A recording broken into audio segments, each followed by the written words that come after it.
Hey guys, tonight we're burrowing back in time, literally. Imagine this.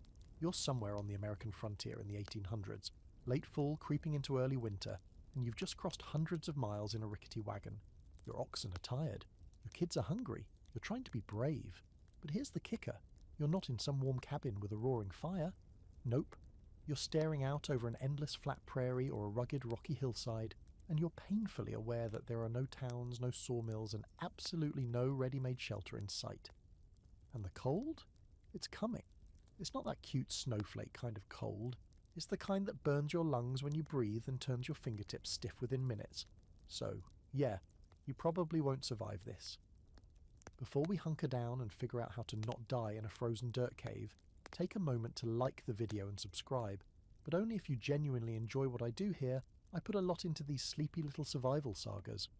Also, where are you watching from tonight? And what time is it? Drop your city and local time in the comments just for fun. Now, dim the lights, maybe turn on a fan for that soft background hum, and let's ease into tonight's journey together. You step down from the wagon and crunch onto half-frozen grass. You can smell the dried animal dung, buffalo or cattle, carried on the wind, and your boots sink slightly into the topsoil, soft from recent snowmelt. Your family stares at you. There are 6 of you, and there's nothing resembling a house for at least 100 miles in any direction. You're already too far from the last settlement to go back. You've crossed rivers, mountains and plains to stake your claim out here, and you weren't the first. Others had made it. But right now, none of that is reassuring. The first snow could come tomorrow. So what now? The answer is hiding in plain sight, or rather just beneath your feet. You'll have to dig, that's it. Dig, and fast. The very same prairie sod that's crumbling under your boots might just be your salvation. You think about the stories other pioneers told around fires or in hushed whispers over camp trails, about people who dug into the ground and made little homes, almost like animals. Dugouts. Not glamorous, not spacious, but warmish. Insulated by the very earth that would kill you if you stayed above it.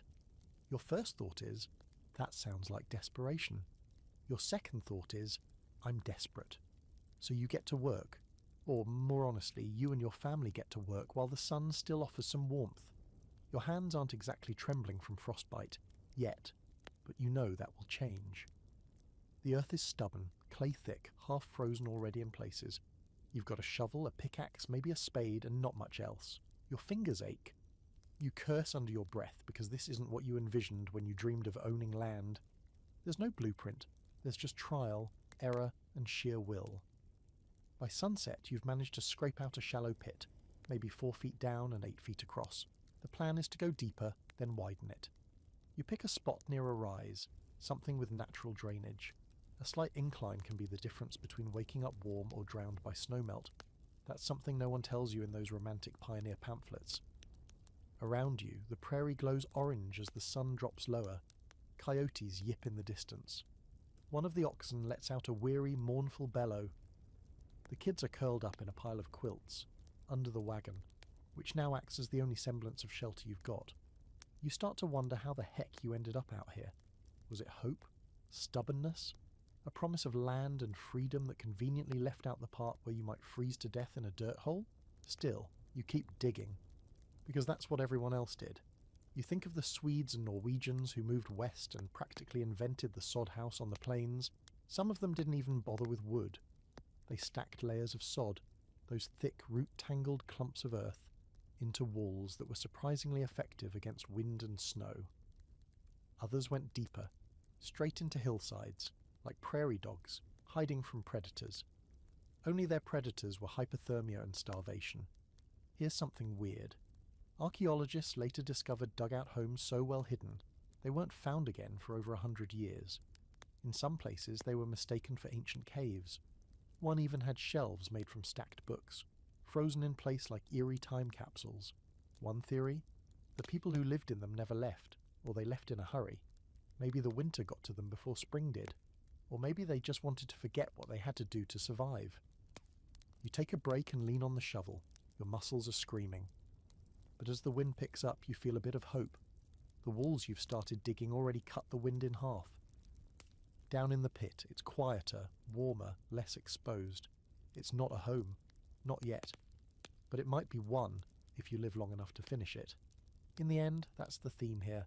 You're not building a mansion. You're building a tomb you hope not to die in. Cheerful, huh?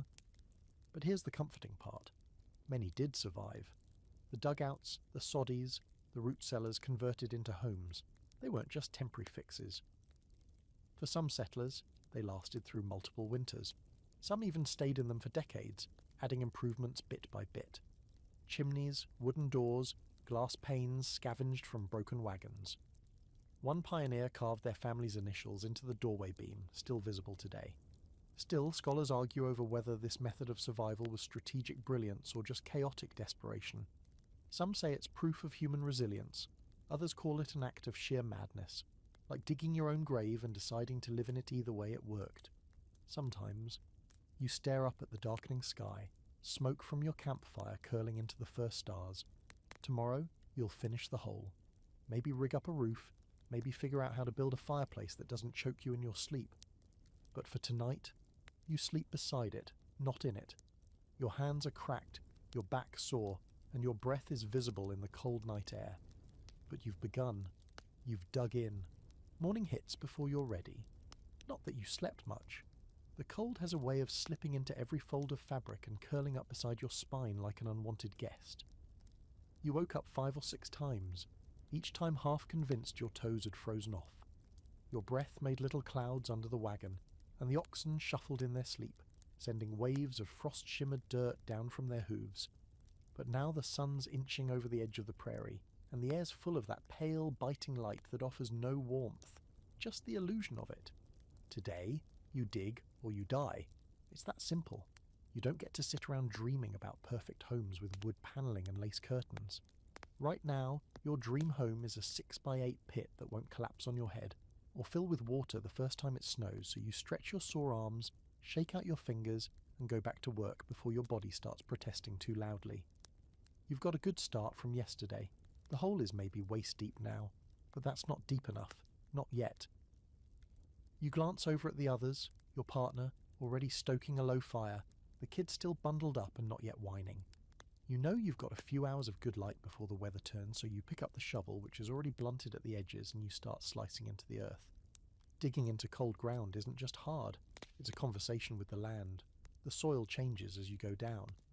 Near the surface, it's soft, cracked, dry, a little forgiving. But then you hit the denser stuff.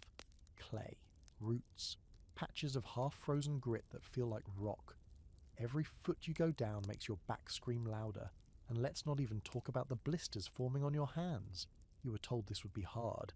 No one told you it would feel like tunneling into your own grave with a soup spoon. Still, you keep at it, because you've seen what happens when people don't. You remember the stories. Settlers frozen in their wagons, families who built fires inside canvas tents and never woke up, children buried in snowdrifts. This land doesn't care about you. The only way to survive it is to out-stubborn it. By noon, you've carved out a squarish chamber nearly 6 feet deep. It's not pretty. The walls are uneven, bits of sod still clinging in patches, roots hanging like forgotten cords. But it's deep enough now that, when you step into it, the wind is almost completely blocked. It's a strange silence, one that hums in your ears like you've stepped into another world, the kind of quiet that feels ancient.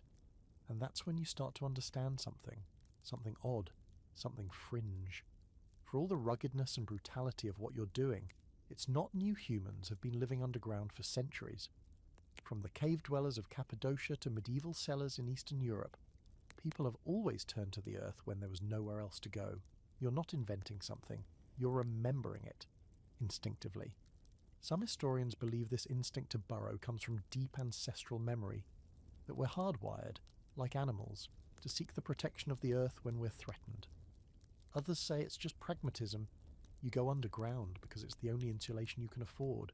Either way, there's something deeply human about crouching inside a space you carved with your own hands. You take a break and sip some water that tastes faintly of tin. You didn't bring much, and the next creek is frozen over, but it's enough to keep you going for now. You chew a strip of jerky, stare at your not quite home, and start planning the next steps.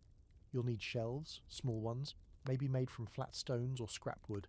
A fire pit, obviously, though building that without proper bricks is going to be a nightmare. And most of all, you need a roof. That part will be tricky. You have some lumber, but not much, and using the wagon boards would leave you exposed if you need to move again. Some pioneers used branches, woven tightly and stacked like a poor man's thatch. Others went full flintstones and layered sod right on top, thick, heavy, and prone to collapse if you weren't careful. That's the catch with underground shelters. They're safe until they're not. Get the roof wrong, and it caves in. Dig too shallow, and the wind finds you. Go too deep without drainage, and you're sleeping in a swamp. Every decision matters. Every inch is survival math. As you start measuring out the entrance, something angled, maybe south-facing to catch the sun, you hear the wind pick up again. A sharp, low whistle that cuts across the plains like a warning. You don't need anyone to tell you. Another storm is coming. Not today, maybe not tomorrow, but soon. You can feel it in your teeth. The air carries a kind of cold that isn't just temperature. It's pressure heaviness. You've got days at most to finish this place before snow buries everything. Your partner joins you, dragging what's left of the kindling. They step down into the dugout and blink, impressed. Doesn't feel like a coffin, they say, and that's probably the highest praise you'll get out here. You manage a tired smile. Together you run your hands along the walls, patting them down, feeling the temperature difference. Even now, with wind biting at the edges, it's at least 20 degrees warmer down here. That's not comfort. That's survival. One quirky thing you've noticed, something you didn't expect, is how the dugout muffles sound. Even voices echo differently, like the earth is listening in. It's almost eerie. Some settlers swore their underground shelters whispered back to them. Others chalked it up to exhaustion, isolation, or maybe just the wind threading through the cracks at night. Either way, it makes the place feel more alive than you're comfortable with. By evening, the pit is ready for its lid. You're not done, not even close, but the hardest part is over. You have a space, a plan, and the stubborn determination to see it through tomorrow. You'll start the roof. After that, a chimney if you're lucky, a sleeping platform to get you off the damp floor, maybe even a shelf for the little things that make life feel like something more than just not dying. You climb out of the hole one last time as the sun sets, casting your little excavation in a warm orange glow. It's not much, but it's more than you had yesterday and tonight. When the cold comes crawling back, you'll have a place to hide from it, at least for a while. You wake up to frost clinging to your eyelashes and the taste of smoke still clinging to the roof of your mouth. You must have fallen asleep beside the campfire, its embers now cold and grey like a forgotten memory. The prairie is wrapped in silence. Even the oxen are quiet this morning, their breath fogging in thick clouds as they huddle together. There's a weight to the air, a kind of stillness that makes you look up and check the sky. And there it is. Low, heavy clouds, bloated and grey, crawling toward you from the north. Snow's coming. Not the playful, picturesque kind you might remember from childhood. This is frontier snow. Relentless. Blinding. The sort that shows up, overstays its welcome, and buries everything that wasn't prepared. You've got maybe 24 hours, less if the wind picks up time to stop digging and start building up. You glance over at the pit you carved, your future underground shelter, and squint. It's not enough anymore, not just depth, not just shape. You need to finish it, seal it, and get under something solid before the first flakes fall, and that means building a roof. A real one. But what's your model for this? You've never built anything heavier than a chicken coop back home, and that was on a dare. You didn't come here to be an architect, you came to start a life. Now you have to do both. Luckily, you remember a story someone told back in the last settlement. An odd one, but it stuck with you. A group of settlers out near Nebraska watched prairie dogs in the winter. Seriously. Little animals, barely a foot tall, yet they survived the same brutal weather that turned wagons into frozen tombs. So they watched, closely. Prairie dogs didn't just dig holes, they engineered airflow, drainage, angled entrances. Their tunnels curved upward at just the right angle to block water, but still allow breathing in their mounds. Elevated chimneys to keep snow from plugging the exits. That's the blueprint. You laugh a little, imagining yourself as a 6-foot prairie dog, but the logic holds. You start gathering what little timber you have, broken fence rails, a few beams from a busted crate. You even sacrifice the handle from your handcart. It'll be part of the support frame now. Every stick counts. It's not going to be pretty, but it doesn't need to be. It just needs to hold. Laying the support beams across the dugout is easier said than done. You wedge them into the walls at opposite ends, trying to make sure they don't shift or sink. Some settlers used willow branches, others pine saplings, depending on what the land offered. You're working with the leftovers of a freight wagon and hope. Once you have your skeleton in place, it's time to layer the covering. Here's the trick they don't tell you. Dirt is heavy, like back-breaking heavy. You can't just throw mud on top and expect it to stay. You need brush sod, something to cradle the soil and spread the weight. So you strip grass in thick, root-packed mats. It takes hours. Each clump is like lifting a slab of meat, wet, tangled, and far too alive. You stack them, roots up, across the roof frame like shingles. Then come the dirt and stones, slowly, carefully. You tamp it all down with the back of the shovel, crawling on your hands and knees, praying you don't fall through. By the time you finish, your arms are trembling. The roof's not elegant, it's lumpy, sloped unevenly, patched with every last scrap of material you could find, but it holds you test it. Sit on it. Listen for creaks. Nothing. That's either a very good sign or a very bad one, and you're too tired to care which. One quirky little moment hits you as you back away to admire your work. A family of field mice scurries over the hill beside your dugout, completely uninterested in your masterpiece. They dive into a hole no wider than your wrist and vanish like magic. You stare for a second and mutter, "Show-offs." You move on to the entrance. This part is crucial. A bad entrance turns your shelter into a wind tunnel, so you dig a trench, just deep enough to walk through hunched, and angle it downward, toward your main chamber. You want the doorway lower than the living space to stop water and snow from flowing in. The ideal setup? A Z-shaped entrance with a flap of heavy fabric or animal hide. Of course, you don't have that, so you improvise with an old canvas tarp and a lot of wishful thinking. Now for airflow, you remember the prairie dogs again. Settlers used to build 2 holes, one for going in and out, the other for smoke and ventilation. You're not fancy enough for a second chimney, but you do carve a narrow shaft through the back wall and up through the roof, something that can act as a crude vent. You cap it with a ring of stones and an old skillet lid to keep the snow out. And finally, you crawl inside. It's barely tall enough to sit up in. Your head brushes the roof, your back touches the wall. It smells like wet clay and sweat, but it's quiet still, almost warm. You light a small candle stub and place it in a little indentation in the wall. The flicker dances across the space, revealing the rough-hewn walls, the packed dirt floor, and your partner peering in with an expression equal parts horror and amazement. "Home sweet hole," you say, voice scratchy. There's laughter, real, tired laughter, and for a second things don't feel so bad. Scholars later argued about whether dugouts like this were actually safe. Some claimed they were more dangerous than they looked, prone to carbon monoxide poisoning, collapse, rot. Others insisted they were architectural marvels of necessity, especially in areas with no timber. One debate even centred on whether the mental strain of living underground caused more damage than the cold ever could. Could you spend weeks without daylight and stay sane? But in the moment, none of that matters. You're in, out of the wind, below the frost line, and for the first time in days you have a barrier between you and the brutal, uncaring sky. Outside, the first snowflakes drift down, thin at first like ash, then thicker, heavy. You hear them hit the tarp above the doorway with soft thuds. You settle into your dirt-walled bunker, pull a blanket around your shoulders and listen. For now, you've won. Morning doesn't arrive so much as it sneaks in. The only clue that a new day has begun is the faint grey light pushing through the smoke hole. Filtered and cold, no rooster crows, no sunshine beams through windows, just you, blinking in a tight earthen room that smells like damp wool and smoke, with the ceiling close enough to slap if you had the energy. You're alive, that's the win, your shelter held.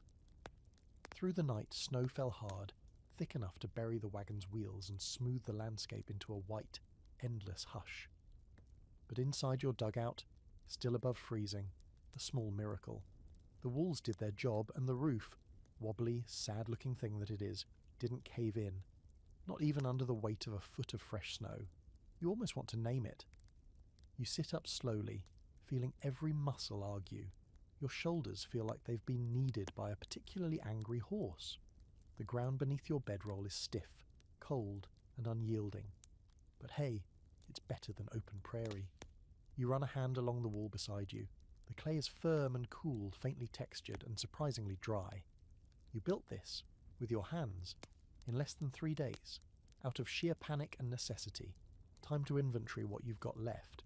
A partial sack of flour, 2 onions, a tin of lard, enough jerky to make a dog cry, no fresh water unless you melt snow, a candle stub with barely any wick left, 2 matches. One ox looks like he's thinking about retirement permanently, but you've still got your shovel, your fire starter, your shelter. Now comes the part no one romanticizes, the daily maintenance of not freezing to death. First order of business, fire. Last night's embers are cold, but you'd prepped a bit. You stacked a few sticks under a stone lip near the centre of the dugout floor, a crude hearth.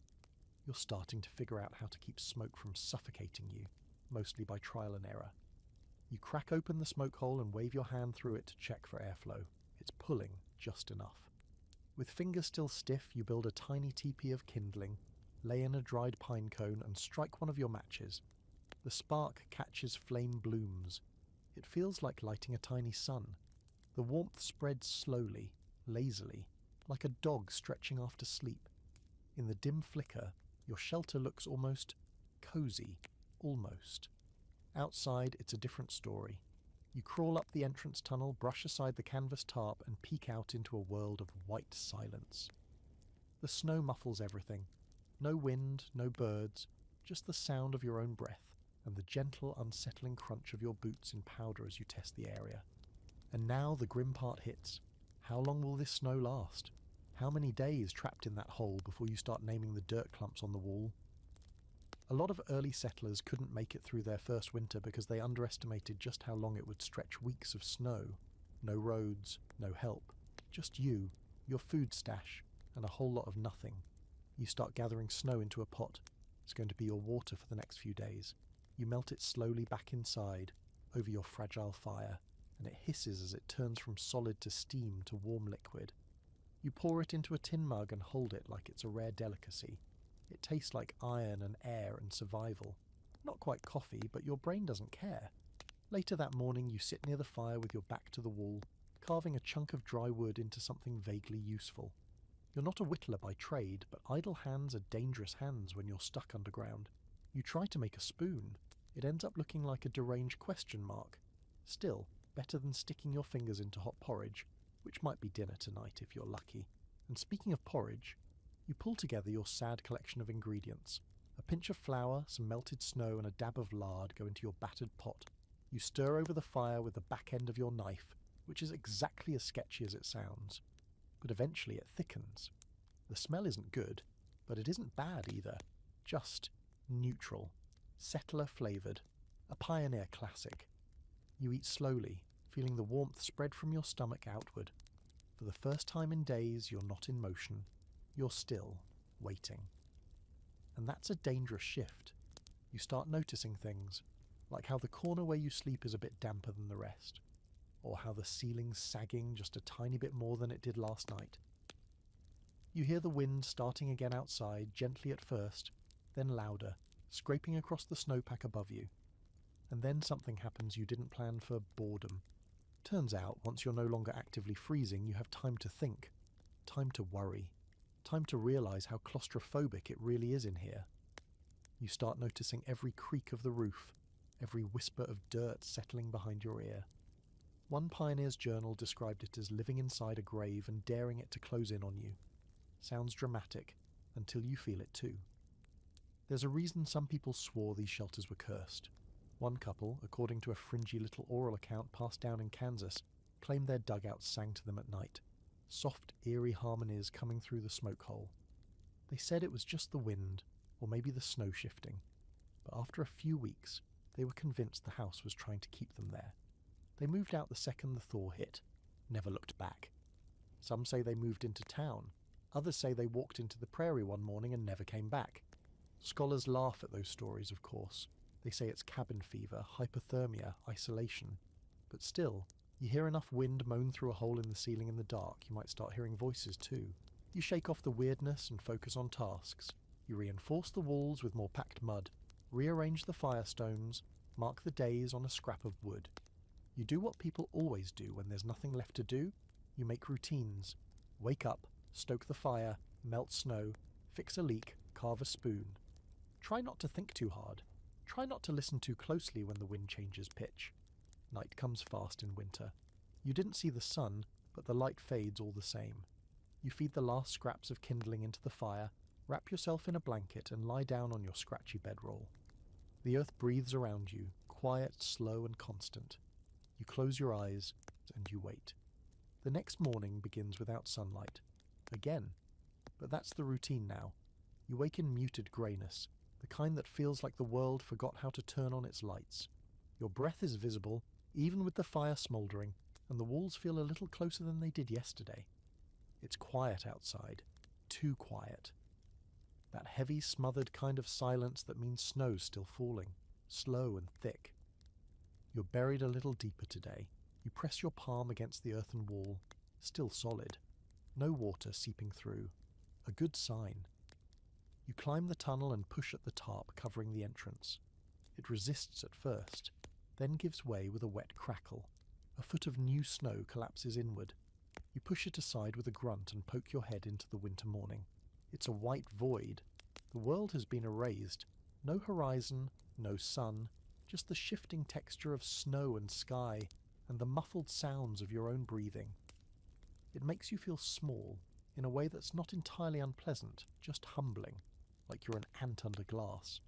You go back down into the dugout, shaking snow from your shoulders and hair.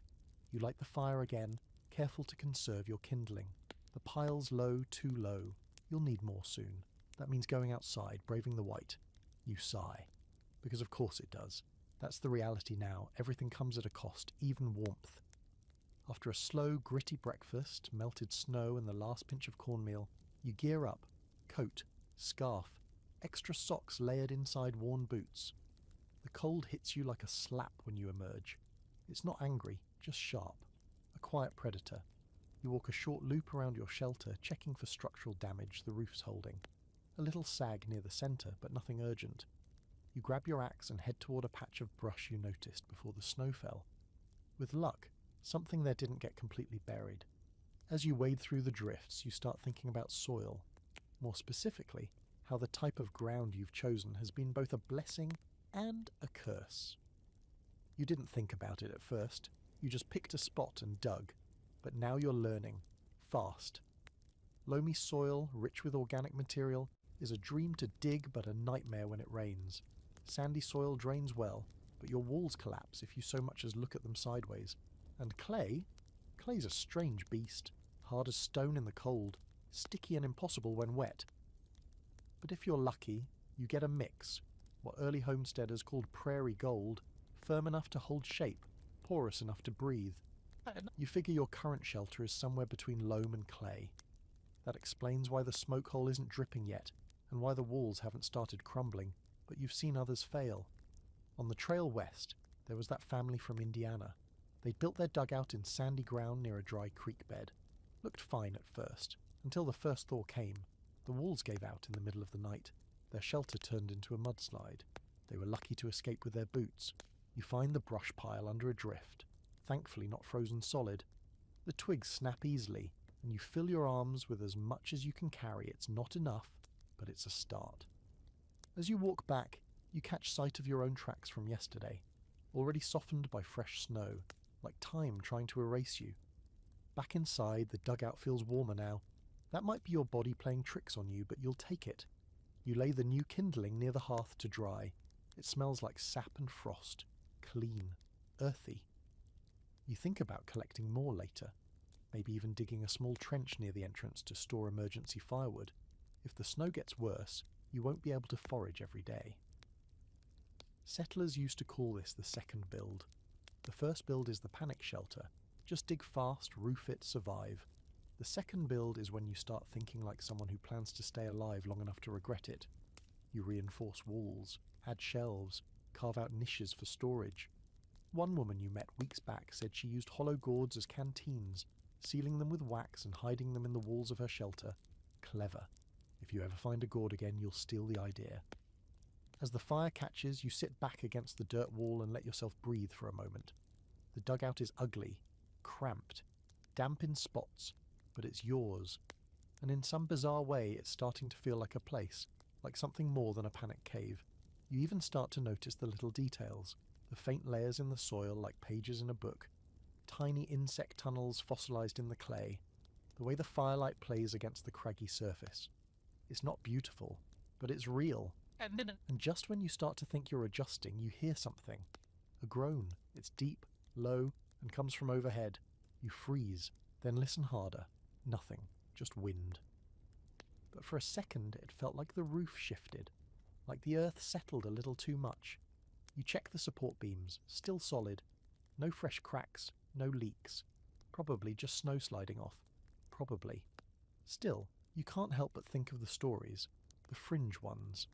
There's an old account buried in a memoir you found once, about a trapper in Montana who swore his dugout tried to sink him back into the ground. The man was convinced the earth was alive watching, judging. He slept sitting up for weeks, eventually moved into a canvas tent just to get away from it. Froze to death, ironically. Scholars? They dismiss it. Classic frontier madness. Isolation plays tricks on the brain, but part of you gets it. When you live inside the earth, your senses go funny. Every sound becomes suspect. Every creak is a threat. You start to feel like you're squatting inside something ancient that tolerates you. Barely. You shake the thoughts off. Check the fire. Stir the embers. The glow steadies your nerves. You pile more kindling on. The flames snap and hiss like they're telling jokes you're not smart enough to understand. You let them talk. Then slowly you stretch out on your bedroll. Pull your blanket over your shoulders. Let your body sink into the uneven, frozen floor. Outside, the snow keeps falling. Inside, the earth holds, for now. You're starting to lose track of how many days it's been. Time is a flat, frozen circle now. Light fades in, fades out, and all of it happens through a haze of smoke, snow, and the dull ache in your lower back. There's no calendar on the wall of your underground hideaway, no ticking clock, just your internal rhythm, which by now beats to the pace of firewood use and how long it takes a pot of snow to melt over embers. Today begins like the rest. Quietly. Too quietly. You wake to an odd stillness that's different from the usual hush, the kind that makes your skin crawl a little. A quick check outside confirms it. A fresh layer of snow, maybe 6 inches, smooth as icing on a cake. No wind, no movement, just a landscape blanketed in eerie calm. But it's not the snow that sets you on edge.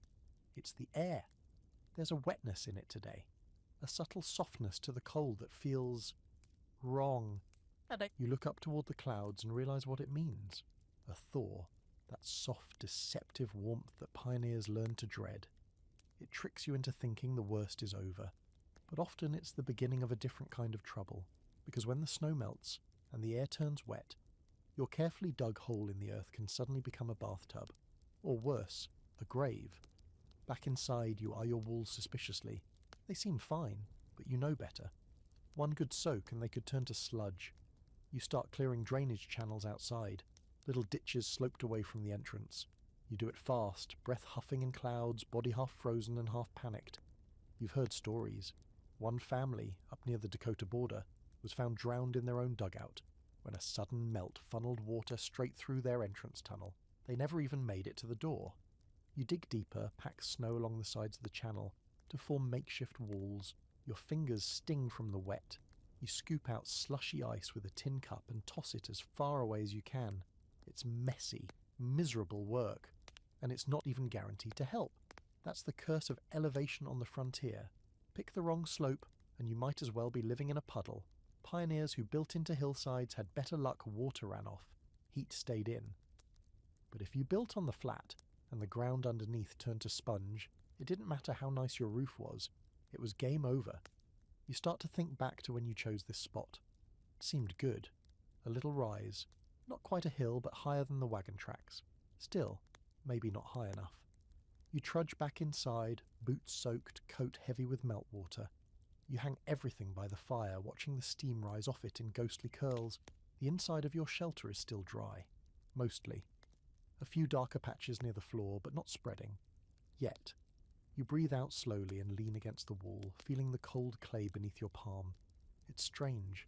How quickly the earth becomes familiar when it's your roof, your walls, your protection. You start to learn its moods. The way it settles after a cold night, the slight shift in smell when it's about to rain or snow, and now the dampness that creeps in slow and insidious like doubt. You make a plan, reinforce the floor. If water's coming, you need to be off the ground. So you begin layering brush and sticks, anything to act as insulation. Some settlers swore by planks or crates if they had them. You don't. Just branches and frozen straw you saved from the oxen's last meal. It's not much, but it's better than lying in cold mud. The day drags on in a kind of wet limbo. You check the smoke hole for drips. You run your hand along the walls. You melt more snow, eat the last of your salted pork.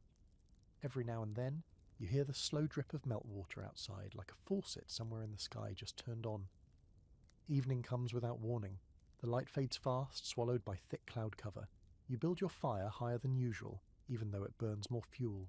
You want heat, dryness, safety, just for tonight. You huddle near the flames, thinking of those who did this before you, who lived this exact scenario 100 years ago. Some of them were more than just settlers. They were engineers, builders, inventors of necessity. You remember reading about the soddy builders of Kansas. One man built an underground room so well insulated that even in February he could store water in ceramic jugs without them freezing. Others lined their walls with flattened tin cans or strips of bark to redirect moisture. One particularly weird trick, lining the inside of the dugout with newspapers, layers and layers of them, glued to the walls with flour paste, forming a kind of makeshift insulation, kept the heat in, kept the walls dry. Also made for interesting bedtime reading when the firelight hit just right. You wish you had a stack of those now, even if the stories were 6 months old. You listen, always listening, for drips, for shifts, for that low creak of the earth relaxing or plotting. Nothing so far. The structure's holding. The fire crackles. Your body aches in familiar ways, but you're still here, still underground, still breathing. There's something a little mythic about it all, like you've turned into a creature of the soil, one of those old folktale hermits who live in the hills and emerge only once a year to trade stories and tobacco. Your fingernails are permanently rimmed with dirt. Your hair smells like wood smoke. You haven't seen your reflection in days, and honestly, if you did, it'd probably try to crawl back into the mirror and hide. Before bed, you carve a small notch into the wall near the entrance. Day? 5? 6? Hard to say, but you're marking it anyway, if only to remember that time is still passing, that you're still here. Still winning, barely. You lay down, layered in every piece of clothing you own, and close your eyes. Outside, the thaw continues. Water drips, flows, seeks out low places like yours, but your roof holds, your walls stand, and you? You sleep with one ear open, one hand on your boots just in case. Because this house may be underground, but it's still yours to fight for. You're woken not by sound, but by something worse. Cold air licking your face from the entrance tunnel. It's sharp, fresh, and definitely not invited. Your shelter, your damp, dirt-walled haven, is leaking air, and that's never a good sign. The fire's gone out, your breath fogs in front of your nose, and the back of your neck feels like someone dragged an icicle across it in your sleep. You sit up fast, head brushing the roof. The warmth from yesterday's fire is long gone. Whatever thaw had settled over the prairie has reversed itself overnight. You scramble up the tunnel, pushing the canvas flap aside. The wind slams you in the face, snowflakes pelting your eyes like fine gravel. You blink hard. Yep, cold's back. And it brought a friend. A full-on north wind, the kind that flattens brush, scours the land clean, and finds every weakness in a poorly built shelter. You duck back inside, wiping snow from your eyelashes and already cursing the day. Looks like the freeze-thaw game is going to be a regular thing now. Your first thought, the entrance needs help, a lot of it. You sit near the hearth, wrapping your hands around a warm stone you left by the fire the night before. The chill in the air creeps in slow, almost surgical in how it finds your bones. You look toward the tunnel and frown. The way it's currently built, angled and open with nothing but a flap, is a rookie mistake, and now you're paying for it. The old settlers had a trick, a good one. They built their doorways to curve, sometimes even with two bends like the letter Z flattened sideways. Cold air didn't flow easily through turns, and that's what you need now, insulation by geometry. But you didn't dig a curve, you dug a trench, straight and simple. So now it's time to retrofit. You grab your shovel, coat up, and step outside into the wind, the snow bites your skin immediately. You curse under your breath, half from the sting, half from the sheer absurdity of what you're doing. Trying to redesign a tunnel entrance in sub-zero wind with frozen fingers and a shovel that's seen better days, but you do it anyway. You dig out a shallow chamber just in front of the main tunnel, a kind of airlock. You remember reading about it. Double entries. The front fills with snow and cold, but the second chamber blocks it from reaching the interior. Takes hours and most of your energy. You stamp your feet to keep the blood moving. Your breath forms ice in your scarf. Eventually you jam together a wall of snow bricks along one edge, packing them tight, angling them to catch the wind and push it around instead of through. Primitive but functional. You even pile brush against the top to weigh it down. Back inside you feel the difference almost instantly. The wind is quieter. The air is still sharp, but no longer seeping in like it owns the place. You sit near the hearth, relight the fire, and finally let your body rest. You've made your dugout smarter. You've learned. You feel a little like a fox, adapting, adjusting, surviving by design. And that's when it hits you. You've started thinking like the land, not against it, with it.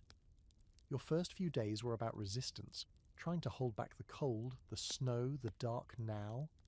Now you're learning how to use them. You can't stop the wind, but you can make it work around you. You can't prevent the snow, but you can pile it for insulation. You can't make the sun rise faster, but you can build your day around the light you get.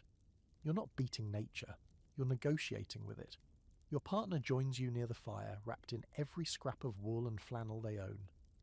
They nod toward the entrance, eyebrows raised. It's better, they say, voice hoarse. Doesn't feel like we're sleeping in a wind tunnel anymore, you nod. Still feels like we're sleeping in a grave. They laugh, but it's the tired kind. You both know this isn't sustainable.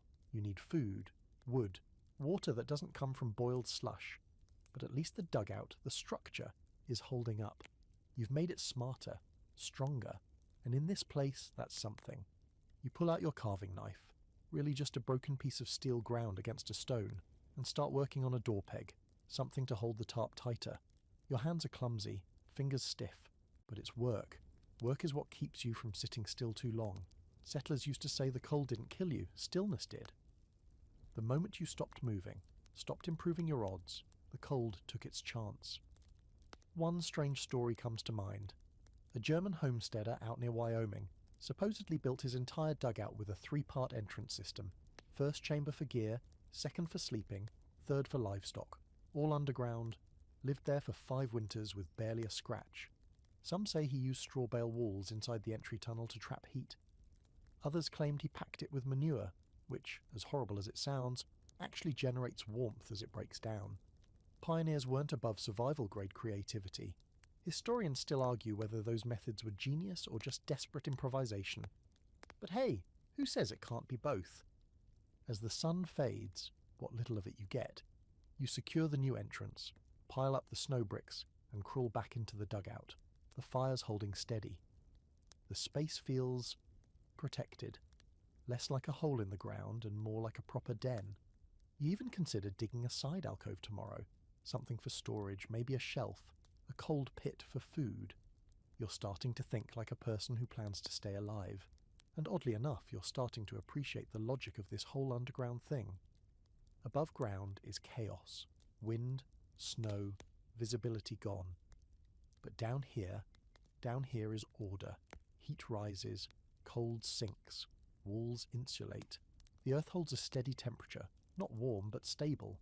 The deeper you go, the more that brutal swing between freezing days and bitter nights softens.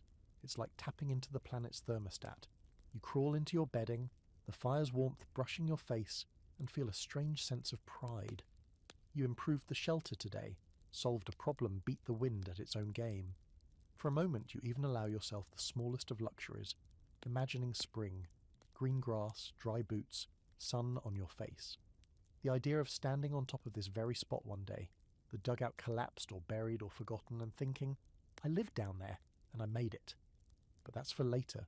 Tonight you sleep under a snow-covered roof of sticks and dirt with the wind howling just outside, and the knowledge that even in a frozen wasteland, a hole in the ground, built with desperation, sweat, and just enough smarts can be enough. The roof has started talking to you, not in words, thank God, but in creaks, Groans. That slow, uneasy shift of packed snow settling on top of wood that was never meant to carry weight. It starts sometime in the early morning, before full light, after your fires burn down to a whispering glow. The sound is faint at first, like an old man clearing his throat politely, but then it gets bolder. A deep crack, almost like a rib shifting. You open your eyes, and for a second you just lie there, staring up at the dark outline of your ceiling. Nothing more than a few branches, bundled brush, and a whole lot of dirt. You don't want to move. If the roof is going to come down, you don't want to be mid-stretch with your mouth open. There's something particularly humiliating about the idea of dying under your own construction, pancaked by your best attempt at engineering. You sit up slowly, listen harder. Another groan, no collapse, just warning shots. You strike the flint and coax the fire back to life. The glow softens the gloom. Everything looks the same. No sagging beams, no cracks along the top edges. Still, that creak's not nothing. Something shifted. Probably just the snow outside melting and refreezing. Still, your stomach tightens. You make breakfast, if you can call it that. The last half-handful of cornmeal, boiled down into a gluey paste that even the ox wouldn't envy, but it's warm. It fills the space in your gut where panic wants to live, and most importantly, it gives you enough energy to face the next job, reinforcing the roof. Now let's talk about how ridiculous the roof is. It's a load-bearing hope sandwich, a thin crust of timber, branches, and packed dirt holding back several thousand pounds of snow and frozen debris. You built it in a panic, dug the shelter in 3 days, laid the brush and branches like you were stacking firewood, then smothered it with sod and prayed. And now that same prayer is bending under the weight of a shifting season. You crawl outside and immediately regret it. The temperature's dropped again, and the wind is clawing at your cheeks like it's trying to peel your skin off. You squint through the white glare of sun on snow. The roof doesn't look too bad, just a little sag near the centre. But you know better than to trust appearances. Snow hides everything. Weakness, cracks, regret. You fetch what wood you have left, mostly sticks, a few planks scavenged from under the wagon, and a piece of fence rail that's been doing nothing but taking up space. Today it earns its keep. You work fast, your breath huffing into the air like steam off a boiling kettle. You pack down more snow over the new supports. Yes, snow, because frozen snow is actually a great insulator. Settlers used to stack it intentionally over their dugouts once the initial freeze hit. A well-packed snow roof could keep the heat in and the wind out better than wood ever could. And anyway, you don't have a better option. While you work, you think about the old designs, the ones that were smarter than yours. Some pioneers didn't build flat roofs like you did. They made domes, arch shapes. It turns out curved lines are stronger than straight ones. The weight distributes better, but curves take time, planning, and wood. You don't have flat is faster. Flat is desperate. You finish your patch job and crawl back inside, numb to your elbows and muttering things the local preacher would faint over. The fire greets you like an old friend. You feed it your last dry branch and sit cross-legged beside it, warming your hands and watching the flames as they catch. There's comfort in the firelight. It makes the walls glow in amber and shadow, giving depth to the rough soil, softening the harsh angles. It almost makes the place feel like a home. Almost. You hear another creak above, louder this time, and you freeze, but again, nothing falls. The roof holds, just barely. Like a dog you've trained badly, it obeys, but with attitude. Still, you start mentally preparing a plan B. If the roof collapses, where do you sleep? The wagon? It's buried under a foot of snow and would be colder than a meat locker dig another hole. You barely have the energy to dig through your own thoughts. There's something weirdly human about all this.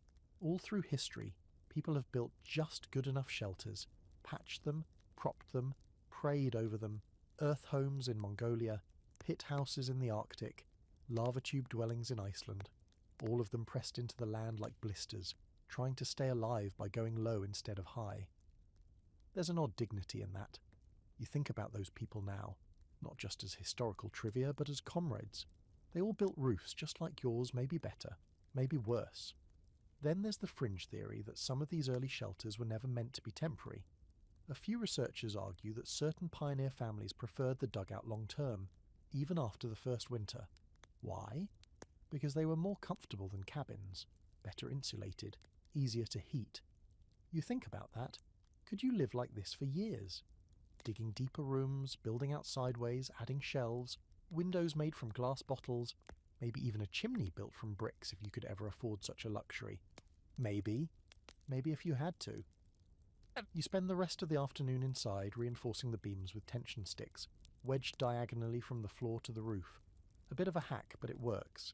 It takes the weight and spreads it into the side walls. Some early homesteaders used tree forks or even bones for that purpose. Whatever could hold pressure, you're doing it with half a broom handle and part of a yoke. As night comes, the wind kicks up again. You eat what's left of your supplies, scraps of hardtack you thought were mouse-chewed but now seem like delicacies. You even allow yourself a laugh, the kind that sounds more like a cough, and then you lay back, staring at the ceiling again. You wonder if the creaking will ever stop. Maybe not. Maybe it's part of the music of the dugout now, a rhythm to measure your nights by. The roof groans, the fire pops, the wind howls, and you, pressed into the earth, alive in a box of your own making, listen to all of it. Hoping that whatever holds tonight still holds tomorrow. You've become a smoke connoisseur, not in the elegant pipe-smoking by the fireplace sense, but in the very real, very wheezy, am I about to pass out or is this normal sort of way. Your entire day-to-day revolves around smoke, where it goes, where it doesn't, how it behaves when the wind changes, and how to stop it from killing you while you boil a pot of snow and heat something resembling food. The problem starts just after dawn, when you try to start your fire and immediately get a faceful of thick grey smoke that curls around your head and sits there like it paid rent. You wave your arms, you cough, you open the entrance flap. It helps for maybe 30 seconds, and then the smoke comes roaring back, angrier now, thicker, like you insulted its mother. You stamp out the fire before it gasses you. Then you sit back, blinking through the haze and rubbing your eyes until they stop streaming. It's ventilation, or the lack thereof. You knew it was coming. Fire needs air, and your underground shelter doesn't have much to spare. It's just basic science. Combustion needs oxygen, and if the air doesn't move, the smoke hangs in the space until it replaces all the breathable air with a choking cloud of regret. You've already got a crude smoke hole punched through the roof, maybe a handspan wide. You thought that would be enough. Turns out, it's not. Maybe it was when the wind blew right, or when the fire was small, but as you burn wetter fuel, frozen wood, pine cones, anything that'll catch, the smoke thickens and refuses to leave. So guess what today's mission is, and you're building a chimney, or at least something that functions like one. You crawl outside where the wind has softened, and the sky's gone a weird milky grey. Snow still blankets everything, but the air feels heavy, moist, like a storm's planning something, but hasn't made up its mind yet. You assess your current chimney. It's not really a chimney at all, just a hole through packed earth, with a few rocks stacked around it to keep snow from falling in. You're going to have to improve that. Make a drawer, get the smoke moving upward instead of sideways, maybe even keep water from dripping in when the snow melts. Easier said than done when your building materials include one busted pot lid, a dented tin can, 6 rocks, and whatever wood you can scrape up, and you get to work improvising as you go. You find a few flatter stones, stack them around the opening in a half circle, then lash them together with frozen twine and pine branches. You stuff mud into the gaps, wet clay from the banks near the shelter. It hardens quickly in the cold, sealing things up better than expected. Still not enough. You remember a trick someone told you during the wagon ride west. Add height. A chimney draws better when it's tall. Even a foot or two helps, so you scavenge what you can. Long branches, a rusted stovepipe section you'd been saving as a cup, and even the curled leg of a broken camp stool. You fit them together, rig a makeshift vertical vent above your existing hole, and tie everything together like a madman's wind chime. It's ridiculous. It looks like a one-person art installation titled Desperation in Winter. But it just might work. Back inside, you relight your fire. This time you wait. Watch. The smoke starts to rise, slowly, cautiously. You watch it curl up past your face toward the ceiling, and then, blessedly, into the new chimney. Not all of it, but enough. You breathe deep. Air. Real air. You sit back, triumphant in the quietest, coldest victory you've ever experienced. Of course, now the fire is burning and the smoke is leaving, but so is the heat. That's the trade-off. More air, more draw, less warmth. You pile stones around the hearth to reflect heat back toward you. Stack up some old rags behind your bedding as insulation, and huddle closer to the flames. It's all about balance.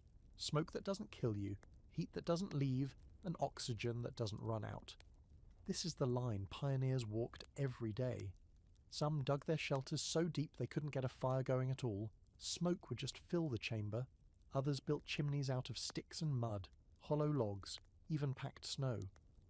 One woman in Nebraska supposedly used the trunk of a dead cactus as a flue, hollowed it out, stuck it through the roof, and burned manure for fuel.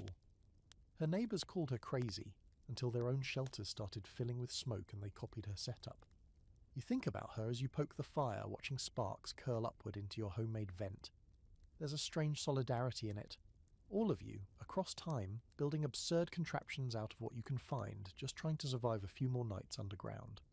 And then, just as you're starting to feel warm again, the smoke changes direction. It doesn't creep up anymore, it billows sideways. You cough, immediately on alert. You check the chimney, still intact. The air outside must have shifted.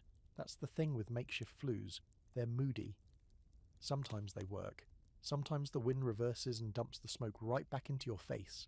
It's not just about having a hole, it's about pressure-temperature differences. Drafts.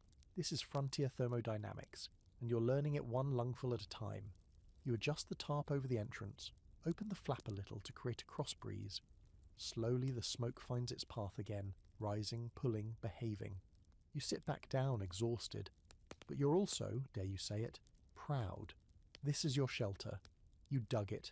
You built its bones. And now you've given it lungs. Crude, blackened lungs, puffing smoke into the pale winter sky. But lungs all the same. It breathes, and because of that, so do you. Night falls. You cook something over the fire, a mash of stale biscuits and melted lard. You pretend it's stew. The flames flicker gently, curling toward your new chimney with something like respect. You wrap your blanket tighter, settle against the wall and close your eyes. Outside, the snow waits patiently for its next move. Inside, your shelter breathes in rhythm with you, and you sleep, smoky, sore, but still alive. It's the cold that wakes you. Not loud, not sudden, just a creeping chill that slowly works its way under the blanket, up your spine and into your ribs like a whispered threat. You open your eyes and immediately see the problem. The fire's out. Again. Not just smouldering. Completely dead. The last embers lie in the hearth like cold teeth, grey and lifeless. You sit up, breath clouding in the air, and immediately notice the deeper problem. Your breath is visible and not floating. It's hanging low, curling down instead of up, which can only mean one thing. The air inside the dugout is colder than it should be. Way colder. And that means the fire wasn't the only thing that died last night. Something's gone wrong. You pull on your boots with stiff hands, tug your coat around you, and crouch near the hearth. The chimney's still intact. No obvious collapse. No blockage that you can see. You poke through the ash, looking for even the tiniest spark, but it's all cold. You might as well be digging through a graveyard. Which you start to think grimly is kind of what this place is becoming. Your thoughts drift, because that's what happens when you're freezing. To all the ways pioneers tried to heat their shelters without burning everything down. Fire was the most obvious method, sure, but not the only one. Heated rocks, buried hot coals, oil lamps. Some settlers even constructed underground ducts, running them from a fire pit outside into the shelter, channeling warm air like primitive HVAC systems. Of course, most of those required materials you don't have. Bricks, sheet metal, or at the very least more than one pair of hands and a working knowledge of what duct even means. You consider relighting the fire, but the thought of wasting another match, you're down to your last one, gives you pause. If it doesn't catch, that's it, game over. So instead, you wrap your blanket tighter and do what the old-timers did. You wait for the sun. Sort of. The sky never really clears. It just lightens slightly. Less black. More a sullen shade of charcoal. You decide to check outside, half hoping for sun, half dreading what the wind might be doing. You crawl through the entry tunnel, brush aside the canvas flap and stick your head into a world that is somehow even colder than it was yesterday. The wind has shifted again. It's a low humming wind that doesn't scream. It whispers. That kind is worse. The howling ones. You can fight. The quiet ones slide under your clothes and settle in your bones. You move around to the chimney and immediately see the issue. It's frozen over. The top of your makeshift flue is packed with a layer of frost and refrozen snow, thick enough to choke off the airflow. Without draw, the fire choked itself out, and the cold crept back in. You bang it with a rock until the ice cracks loose. It slides off the side of the roof and into the snow below with a thud. A few birds scatter from a nearby bush, surprising you more than it should. Life still exists out here, apparently. You eye the chimney again, now cleared, and feel a flicker of hope. Back inside, you prep your kindling. Dry twigs, a scrap of pine bark, and one of your last candle stubs cut into slivers. You use the match, your final one. With trembling fingers, the spark catches. The fire flares to life. You sit back on your heels, watching the flames as if they're telling you a bedtime story. The smoke rises properly now, drawn upward by the freshly cleared flue. Within minutes, the air starts to warm again, just slightly. Enough that your face stops hurting. You fall into the rhythm of it. Feed the fire, melt snow, check the chimney, watch the wind, repeat. But even as the shelter warms, your thoughts keep circling back to a deeper, older truth. Fire isn't just heat. It's security. It's company. It's the one thing standing between you and the deep quiet of the grave. One story you remember, passed down from a distant great-uncle, was about a man who lived in a dugout through 4 winters. No fire, just layers of fur, of wool, of earth. He insulated the dugout so thickly, lined it with animal hides and moss, that his own body heat was enough to keep it livable. He reportedly slept curled next to a milk goat for extra warmth. Some say it's legend. Others say it's possible, with enough stubbornness and body fat. Either way, it paints a picture of what life was like when even fire couldn't be trusted to last. There's a reason so many frontier shelters went up in smoke, sparks catching on straw bedding, chimneys backing up, fires left overnight, smouldering too hot in too small a space. One woman famously lost her entire dugout plus 2 oxen when she tried to dry socks over the fire and the beam above caught. Another settler built his hearth too high, too close to the sod roof. The result? Flames found a way. Dugout gone in minutes. He survived. His eyebrows didn't. So now, as your own fire cracks and spits, you find yourself watching it with the wary affection of someone who knows exactly how much trust to give something that's burned everything before. You move your bedding closer to the wall, away from the hearth. Safety first. Then you set a flat stone in front of the fire to act as a reflector, hoping to push more heat into the space, without increasing the flames. Smart, cautious, tired. That's who you are now.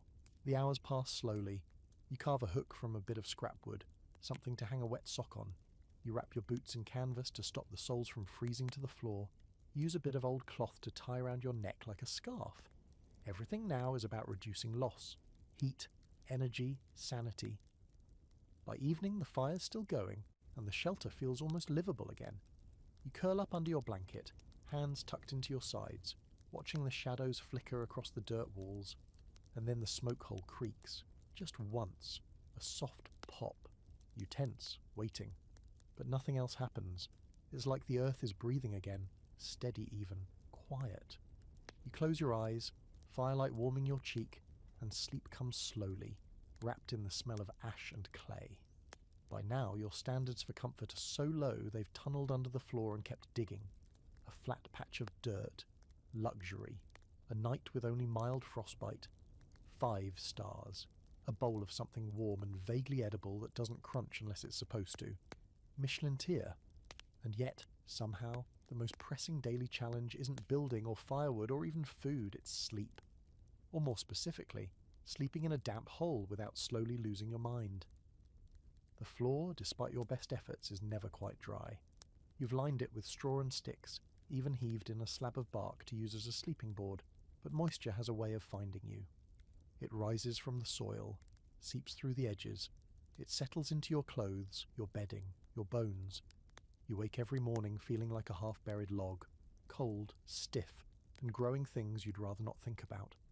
You crawl out from your cocoon of blanket and canvas, joints popping, and grope for your boots. They're frozen. Again. You slam them against the ground until they loosen up enough to wedge your feet in. The sound echoes through the dugout like a gunshot.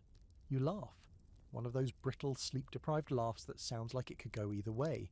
Humour or breakdown? You poke the fire, still burning, bless it. The chimney's drawing well after yesterday's fix, and the shelter even smells faintly of smoke instead of swamp. That's progress. You throw on a few twigs and blow gently, the flames flare, you squat beside it, hands out, and pretend you're somewhere civilised: a hearth, a kettle, a chair that isn't also your pantry, but even the warmest fire can't fix what the cold and damp do to your sleep. You haven't had a full night in... You don't even know anymore, time is warped in here. You dream in snatches, short flashes of colour or sensation, muddy trails, boiling water, voices that may or may not be your own. You wake too often, sometimes from real noises, sometimes from nothing at all. And then there's the other thing, the dreams that feel like memories but aren't yours. It's probably just the setting, sleeping inside the earth like some kind of reanimated settler ghost. But lately your dreams have started slipping into places you can't explain. You dreamed of a child singing in German, of someone carving patterns into the dugout walls by candlelight, of a woman who couldn't stop brushing the dirt off her sleeves even when there was no dirt left. Are they dreams? Hallucinations? Frontier burnout? Probably just your brain making noise in the quiet. You think about how the old pioneers handled it. Some didn't. One journal from a man in the Nebraska Territory mentions how his wife refused to sleep in their dugout after the third night. She claimed the damp made her bones ache and the dark made her forget the shape of morning. She moved into the wagon with their children slept sitting up. Made it through the winter, but never went underground again.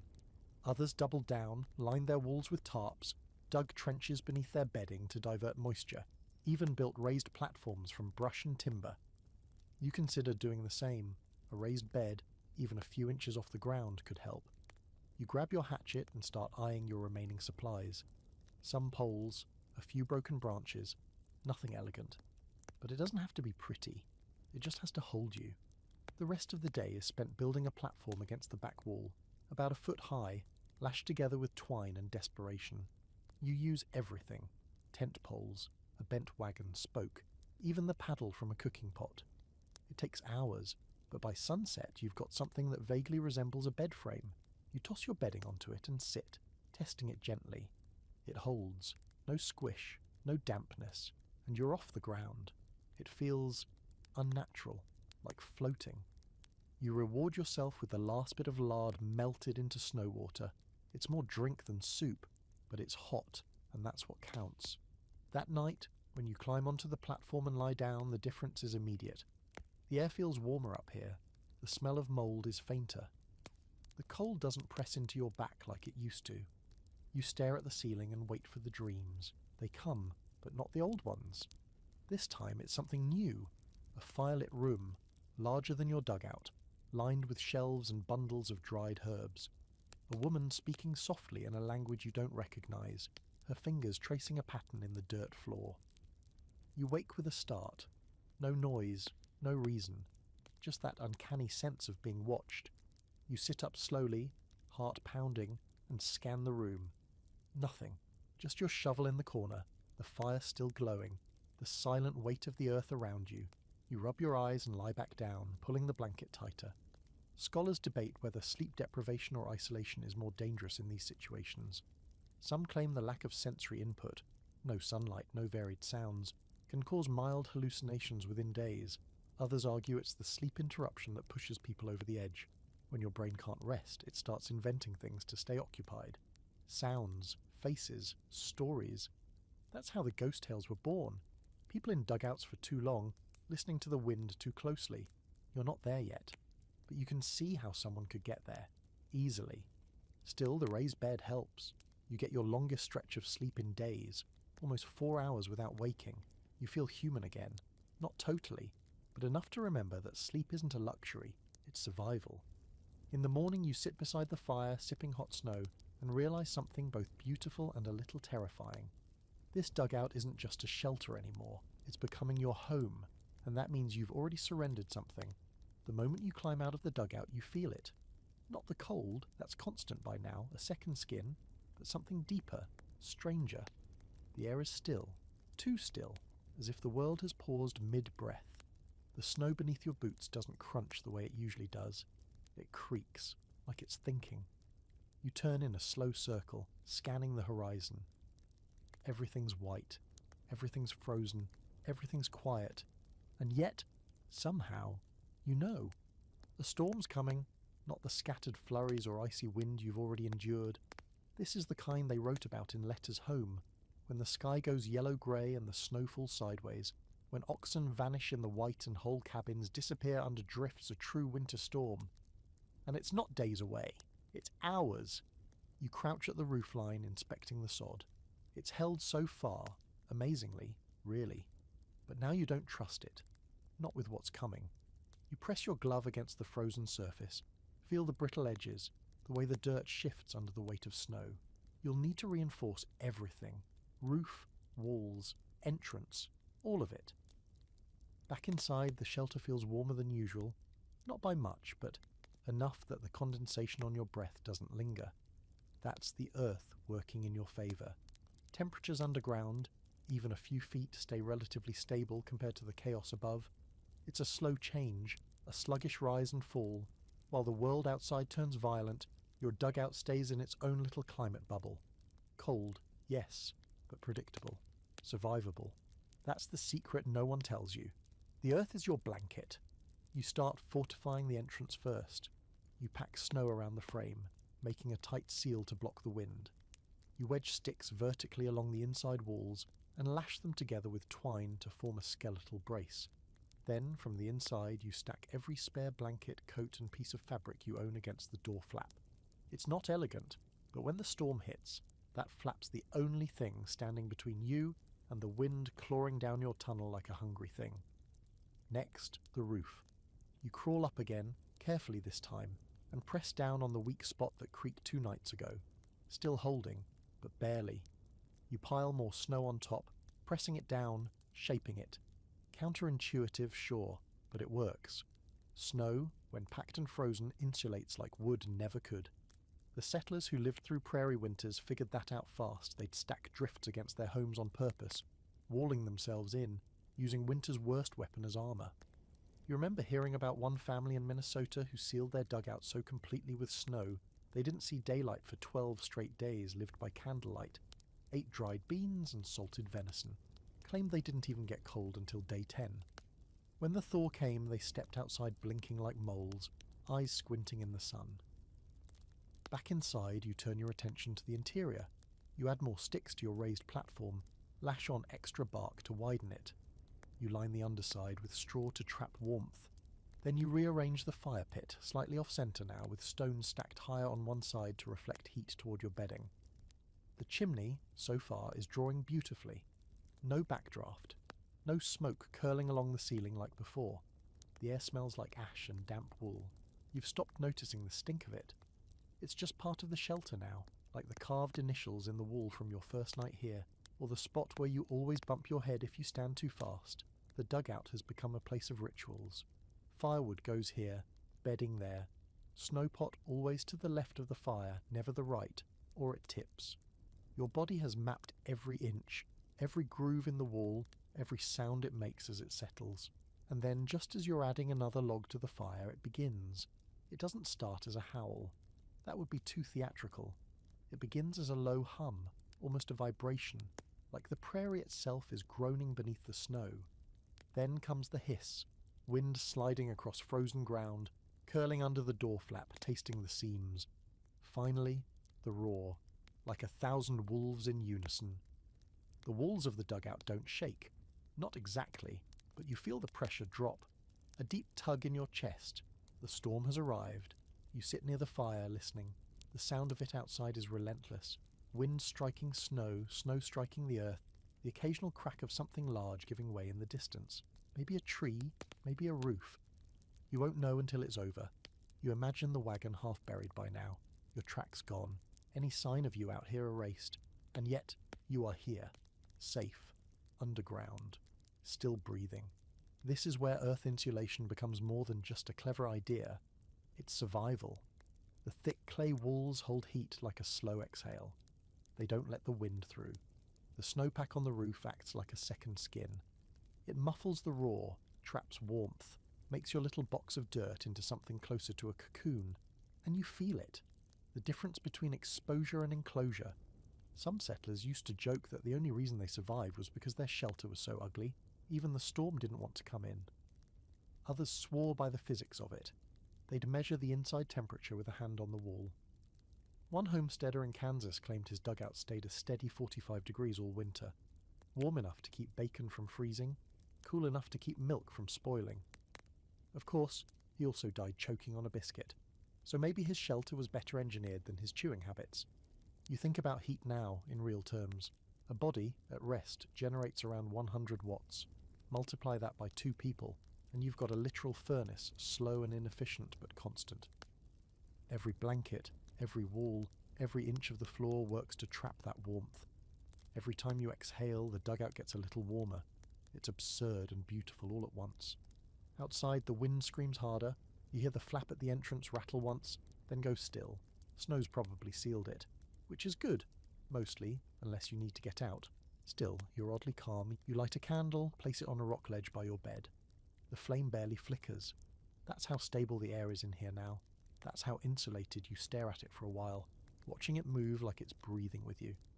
Then you close your eyes, and for the first time since digging this place, you believe you'll make it through the storm. You wake up to scratching. At first you think it's the wind, maybe a branch brushing the dugout wall or snow sliding across the roof. You lie still, heart steady, waiting to hear it again. Nothing.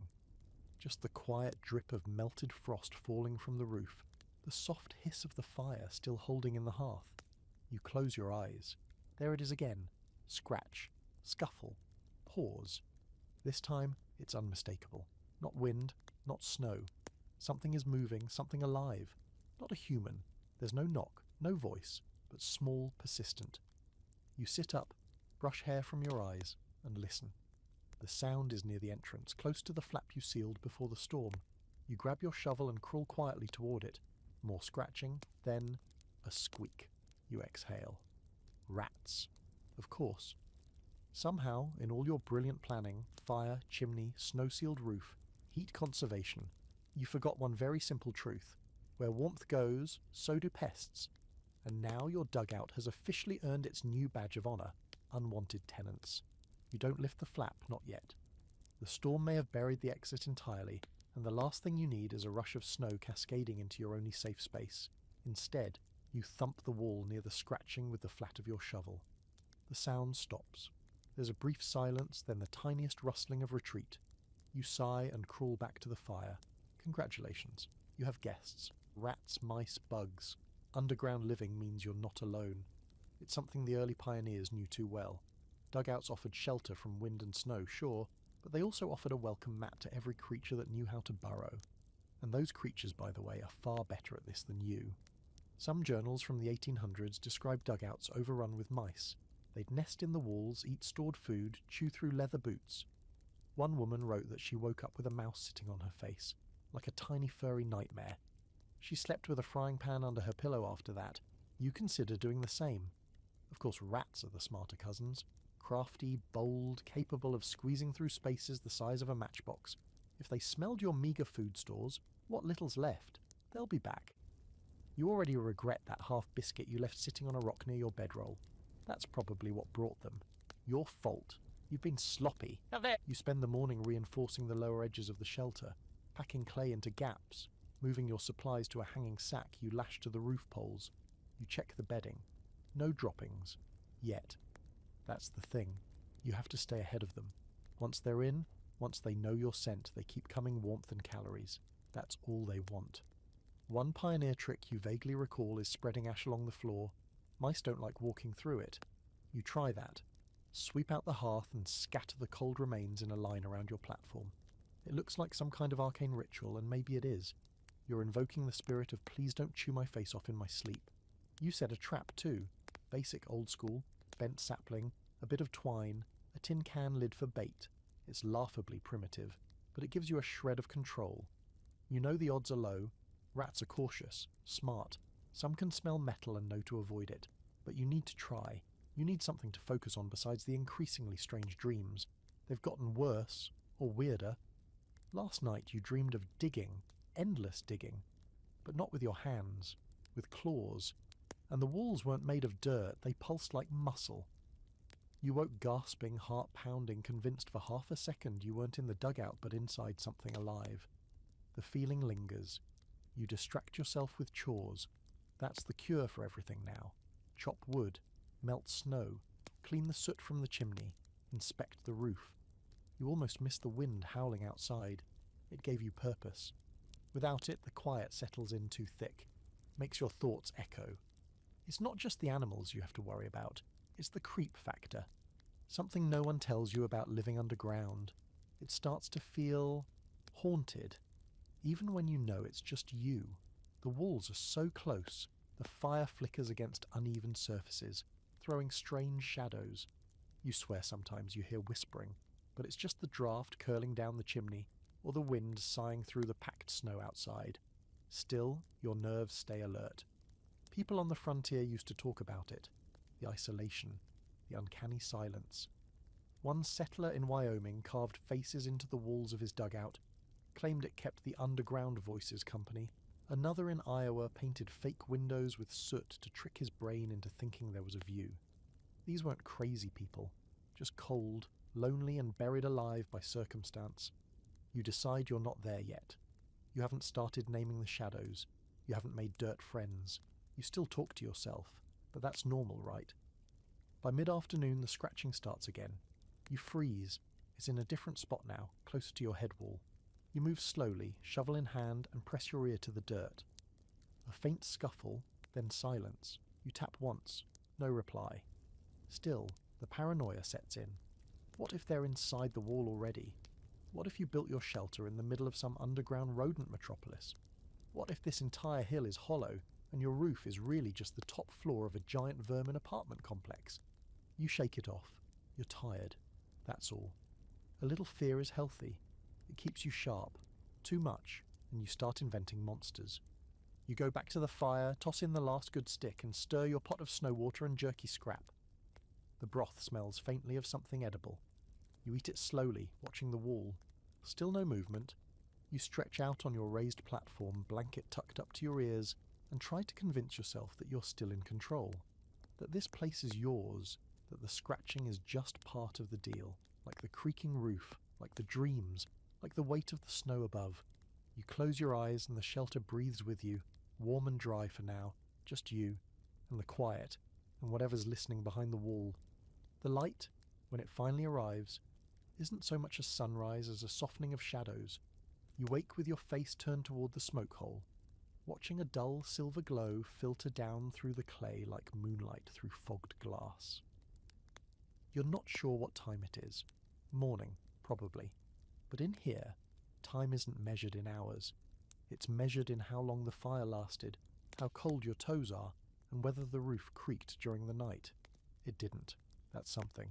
The rats didn't come back either, or if they did, they kept their distance. Your little ash perimeter held for now, and the bait tin remains untouched. You still feel them out there, though. A presence, a patience. You can almost admire it. You're surviving. They're surviving. You're just two sets of creatures doing your best to live underground without murdering each other. Today your priority shifts. You've warmed the place, secured the structure, fought off the cold and the wind. But now the problem is something more primal. Darkness. The dugout is pitch black at night, and not just regular dark, total dark, the kind that swallows everything. You can hold your hand an inch from your nose and see nothing, not even movement. Just an endless absence, like floating in a void with the faint smell of soil. Your candle is almost gone. You've got maybe a night or two left of it. After that, it's firelight or nothing. You sit near the hearth, sharpening a stick for no particular reason, and think about how the pioneers dealt with the light. Most didn't have candles to spare. Tallow was precious, and making it meant boiling animal fat for hours, a luxury not many could afford. Oil lamps existed, sure, but only if you had oil, glass, and something stable enough not to tip and burn your face off. So what did they use? Some settlers relied on windows of ice. That sounds absurd at first, but it's true. In northern regions, they'd carve slabs of thick clean ice and insert them into window frames. Ice let in light, refracted and bluish, but still better than nothing. Of course, you'd need a way to keep it from melting, which isn't exactly a problem in your current frozen cave. The idea tempts you. If the snowpack outside is thick enough, Maybe you could hollow out a pocket, shape a crude light tunnel down into the dugout. You step outside to investigate. The air is clearer today, though the cold bites harder. The storm passed, but its teeth left deep marks. Drifts are piled high against the slope. Your chimney is a frozen sculpture now, puffing smoke lazily into the sky. Everything else is white silence. You find a spot just above the dugout and begin digging. Carefully, methodically. You carve a narrow vertical shaft aiming for the corner near your bedroll. The plan is simple. Bore a column of snow through the roofline, then carve out the underside inside the dugout, creating a narrow dome where light can filter down without wind sneaking in. It takes hours. The snow is denser than it looks, layered with ice, crusted with last night's freeze. You chip and pack and smooth until the top of the shaft is open and the base inside the dugout is ready to be carved. When you finally break through the ceiling, light spills down in a hazy cone. Not much, but enough. You step back and blink. Your hands are numb, your knees bruised from kneeling, but you feel like you've just installed the chandelier of the year. The light is soft, blue-white. It lands on the wall near your bedding and makes the whole space feel slightly less like a burial chamber and slightly more like, well, a basement. A muddy, cold basement. But still. You sit under it and watch the light flicker as snowflakes drift past the shaft. It's like watching ghosts float by. A slow, ethereal dance. It won't help much at night, but during the day, it gives your brain something to hold on to. You don't realize how much the darkness has been wearing you down until you see the wall in full detail again. The layers of sediment, the tool marks, even the faint pattern of roots etched into the clay like veins. It's beautiful in its own way. Of course, the ice tunnel isn't permanent. The sun will eventually shift. The shaft might fill with snow or collapse entirely. But for now, you've bought yourself some time, a few extra lumens, a sense of orientation. That's more than most. You think back to an old tale you once read. A settler who painted his dugout walls with white clay to reflect light. He called it poor man's plaster, said it made the place feel like a church. His neighbours thought he was odd, but they copied him anyway. Humans are like that. One person figures out how to stretch the light a little further, and the rest fall in line. By midday your fire's going strong, the shaft is holding, and the light has warmed the dugout by several degrees. You hang your drying socks in the beam of the light just because you can. You feel good. Not happy. This isn't exactly a beach vacation, but steady. In control. Like you've claimed another inch of ground in this eternal tug-of-war with winter. That evening you ration your candle again. Just a bit. Enough to cook. You stew the last of your jerky with some snow water, and the sad little onion you've been hoarding like treasure. It's barely a meal, but the smell fills the space and makes you feel human again. You eat slow, savouring every bite. As darkness rolls back in, the ice tunnel dims. It glows faintly, a pale blue dot overhead. You sit beneath it for a while, wrapped in your blanket, watching the colours fade. It feels like a nightlight for adults. Comforting in a way you didn't expect. Then you hear the scratching again, not loud, not urgent, but definitely there. The rats haven't left after all. They're patient, careful, waiting. You sigh and lie back on your raised platform, facing the ceiling, one arm over your chest, the other near your shovel. Light, warmth, shelter, noise, it's all part of the rhythm now. And tomorrow? Tomorrow you figure out what to do about the rats. The fire dies overnight, again, but this time you're ready for it. You wake not in a panic, but with a grunt and the dry sandpaper burn of cold air in your nostrils. The smoke hole has sealed itself with frost. The coals have gone to ash, and your breath plumes upward like a signal flare no one's going to see. No matter. You're becoming a professional at this now. With a few practiced movements, you crack the frost at the chimney cap, poke the coals, and nurse the fire back to life. It's the only relationship in your life right now that offers consistent results. You sit back on your heels as the fire begins to pop. The heat spreads slowly. It's less like warmth and more like the absence of pain, which is basically the same thing out here. Your stomach growls. It doesn't even try to be subtle about it anymore. It knows you're not eating enough. You're down to scraps, flour dust, a nub of dried onion, and a few pieces of jerky so hard they double as roofing nails. Which brings you to today's mission, cooking. You've avoided it for days, half living off boiled snow and scavenged bits, chewing in silence beside the fire like some lost cave goblin. But now it's time to make something real, or at least real enough to trick your brain into thinking you're not starving. So you take what's left of your supplies and begin the process of frontier culinary wizardry. Cooking underground is its own kind of absurd. You don't have proper ventilation, your chimney barely functions when the wind isn't playing nice, and there's always the looming risk of asphyxiation if you mess it up. Then there's the fire hazard. One good ember too close to the wall, and suddenly your cosy little mud hut turns into a clay oven, with you as the roast. Still, the pioneers did it, daily, with less. You remember reading about families who managed full holiday dinners in dugouts not much bigger than yours, roasted game, stewed vegetables, even pies, all cooked in Dutch ovens buried in hot coals right on the floor. You envy them. You also hate them a little. Mostly, though, you're curious how they kept from burning the place down. Your own fire pit is just a shallow depression lined with stones and wishful thinking. You start simple, a thick gruel of flour, melted snow, and a pinch of lard scraped from a tin. You mix it slowly in your battered pot, stirring with a carved stick because your spoon broke 2 days ago, and you've been pretending it didn't. As it heats, the smell rises. Nutty, faintly sweet, almost nostalgic. Not good, exactly, but warm. You sprinkle in dried onion for taste, then crumble in jerky shavings like you're some kind of backwoods chef with a vengeance. It bubbles, it thickens. You stare into the pot like it's a portal to a better life. Then the smoke starts curling sideways. You freeze. The wind's shifted again, pushing down through the chimney, and the smoke begins backing into the room.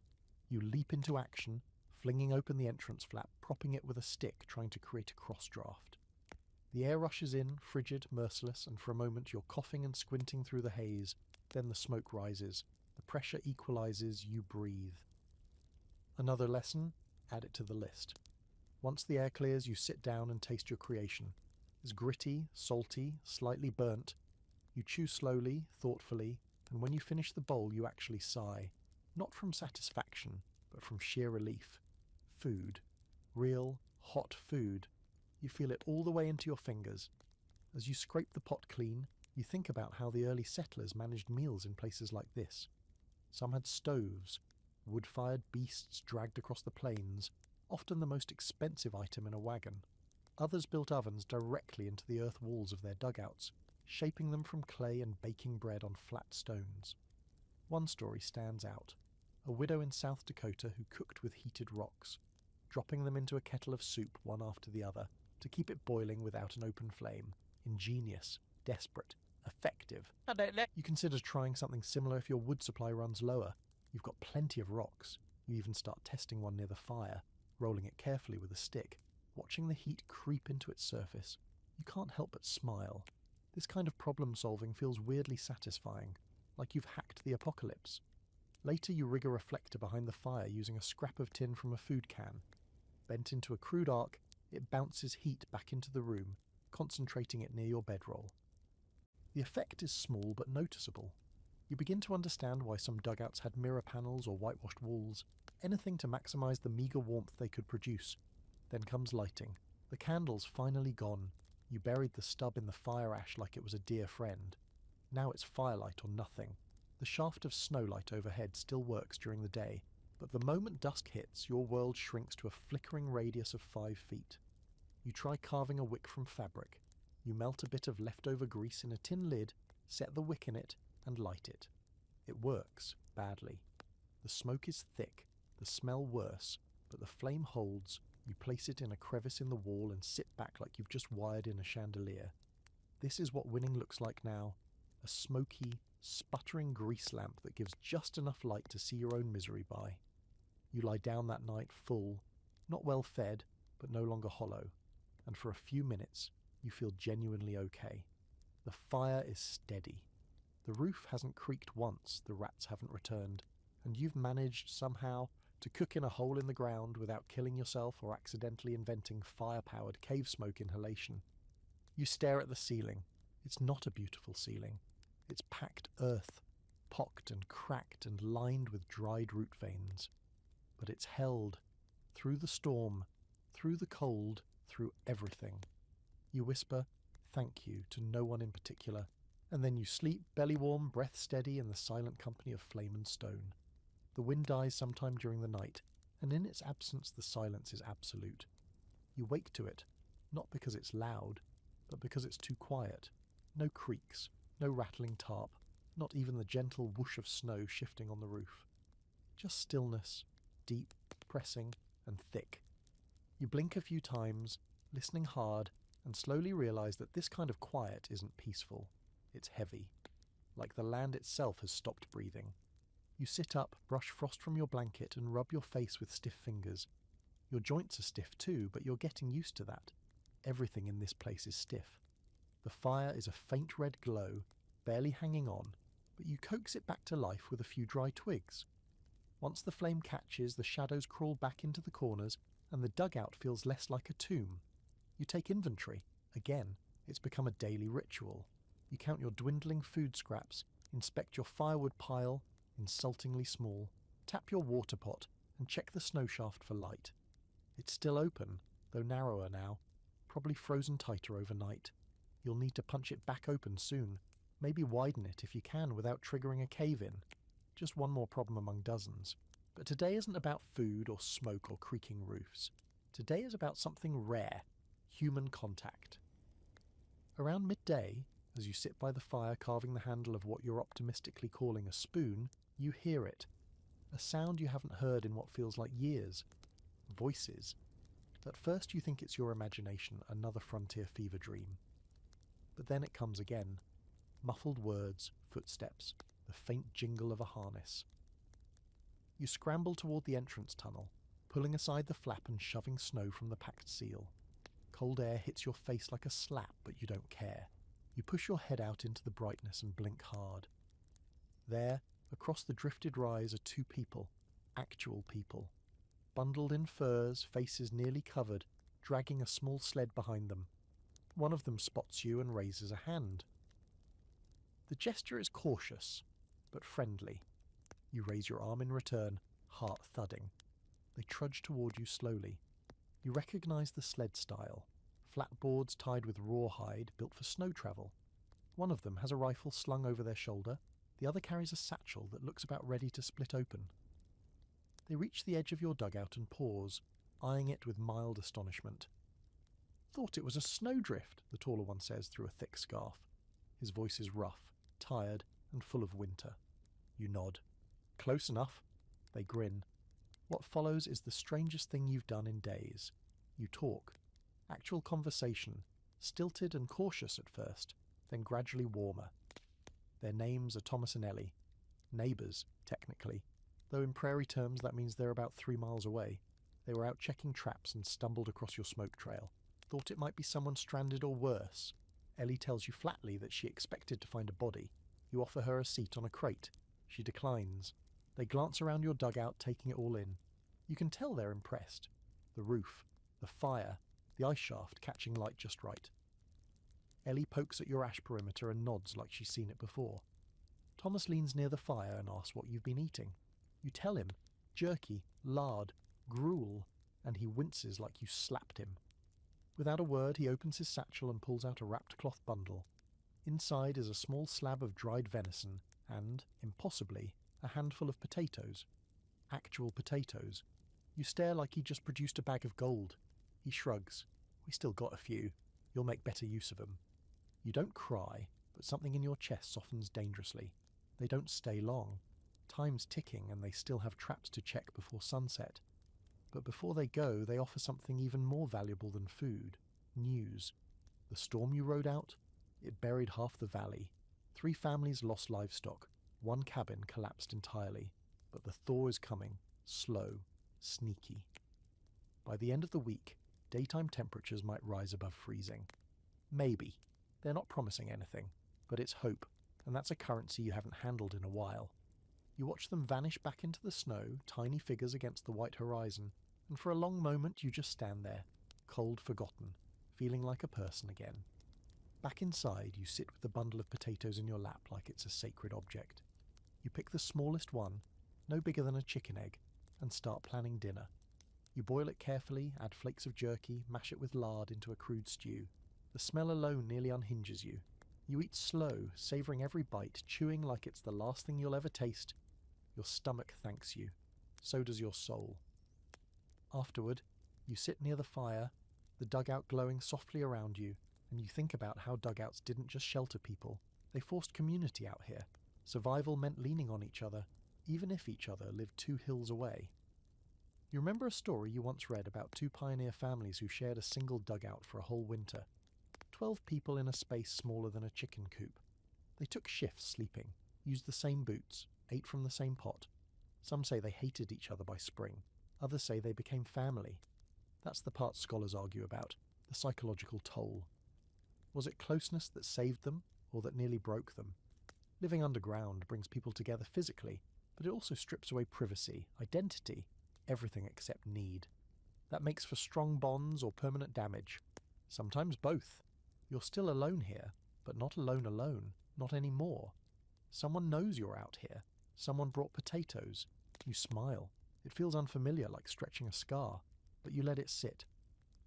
As night falls, the fire dances gently on the ceiling, the wind outside shifts, and your little shelter breathes in sync with you again. You lie back on your raised bed, warm for once, fed better than in days, and with the ghost of conversation still echoing in your ears. Tomorrow maybe you'll try to fix the broken spoon. Tonight you remember how to feel human. When you wake the next morning, you half expect it all to be a dream. The visitors, the voices, the gift of potatoes, that fleeting, disorienting taste of normalcy. You lie still under your blanket for a moment, staring at the dark ceiling, waiting for the dream to dissolve. But no, the smoke hole glows faintly with morning light, and over in the corner sits the bundle of cloth you folded so carefully after dinner, still holding 2 precious potatoes. Proof. It really happened. And now it's left you with something unexpected. Perspective. Until yesterday, the dugout was the world. There was only this room, this burrow, and whatever misery, wind, or rodents it contained. But now you're remembering that this is just one shelter among hundreds, maybe thousands, built into the earth by people like you. Which means you're not unique. You're part of something, a pattern, a long, strange line of humans trying to outlast winter by living inside the land itself. That shift in thinking does something weird to your brain. It changes the way you see the dugout. For days, it's been your whole world. Now, it feels small, not in a bad way, just suddenly obvious. The roofline, the corner where water always gathers, the spot where your bedroll sags in the middle. You know this place the way a castaway knows their island, every inch of it. And still, you want out. Not today. You're not suicidal, but you want up, forward. You want the next stage, whatever that means. Which is why, this morning, your mind drifts to something new. What comes after the dugout? You stir the fire and begin the same routine. Melt snow, boil water, chew something resembling food, but this time your eyes keep drifting toward the roof.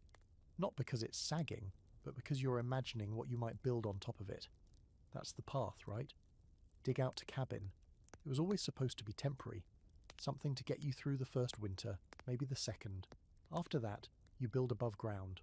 4 walls, windows, a door that locks. Not just a shelter, but a home. You've seen them. Back near the trail, a few families got hold of mail-order homes.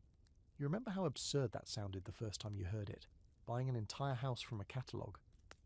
But it was real. You could order a complete structure from Montgomery Ward or Sears. Lumber, nails, blueprints, even hinges. It all came in one massive shipment. You built it yourself, piece by piece, like an IKEA nightmare for pioneers. Of course, that was for folks with money and luck and access to a rail stop. You have none of those. You have a shovel, a stump for a table, and a rat that still thinks it owns the north wall.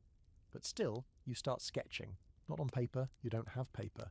You use the back wall of the dugout carving with your spoon handle. A square here, a rectangle there. You draw a window, a door, a little chimney poking up like a flag. It's crude, like a child's first drawing, but it's enough to plant the seed. Above this roofline someday something will rise. It's a bold thought, almost too bold. You sit back, suddenly aware of how cold the floor is through your knees. It's hard to dream when your teeth are chattering, so you shift back into action, into now. You bundle up and go outside to check the snow. Not just the depth, but the feel of it. Something is changing. The top layer has softened slightly. Your boots don't crunch, they press. The wind is still biting, but the sun feels more honest. Not just lighting the land, but warming it, if only a little. The sky has that washed-out late winter look. You squint upward and for a second you smell mud. It's faint, buried under layers of frost and wood smoke, but it's there. The earth is starting to wake up, and that changes everything. Inside, the dugout feels different now. Not like a prison, not even like a tomb, but like what it always was supposed to be, a launch pad, a pause between one life and the next. You look around at your possessions, such as they are, and start mentally sorting.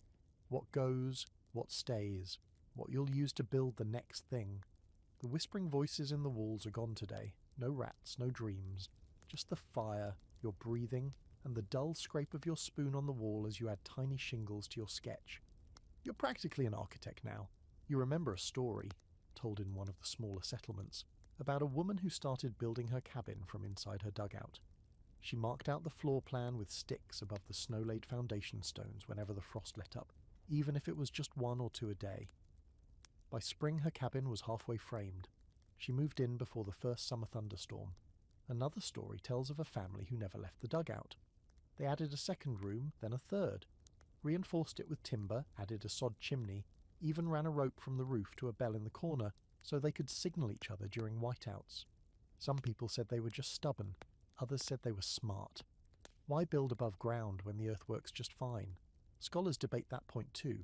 Was moving above ground progress, or just a shift in aesthetics? The answer depends on who you ask.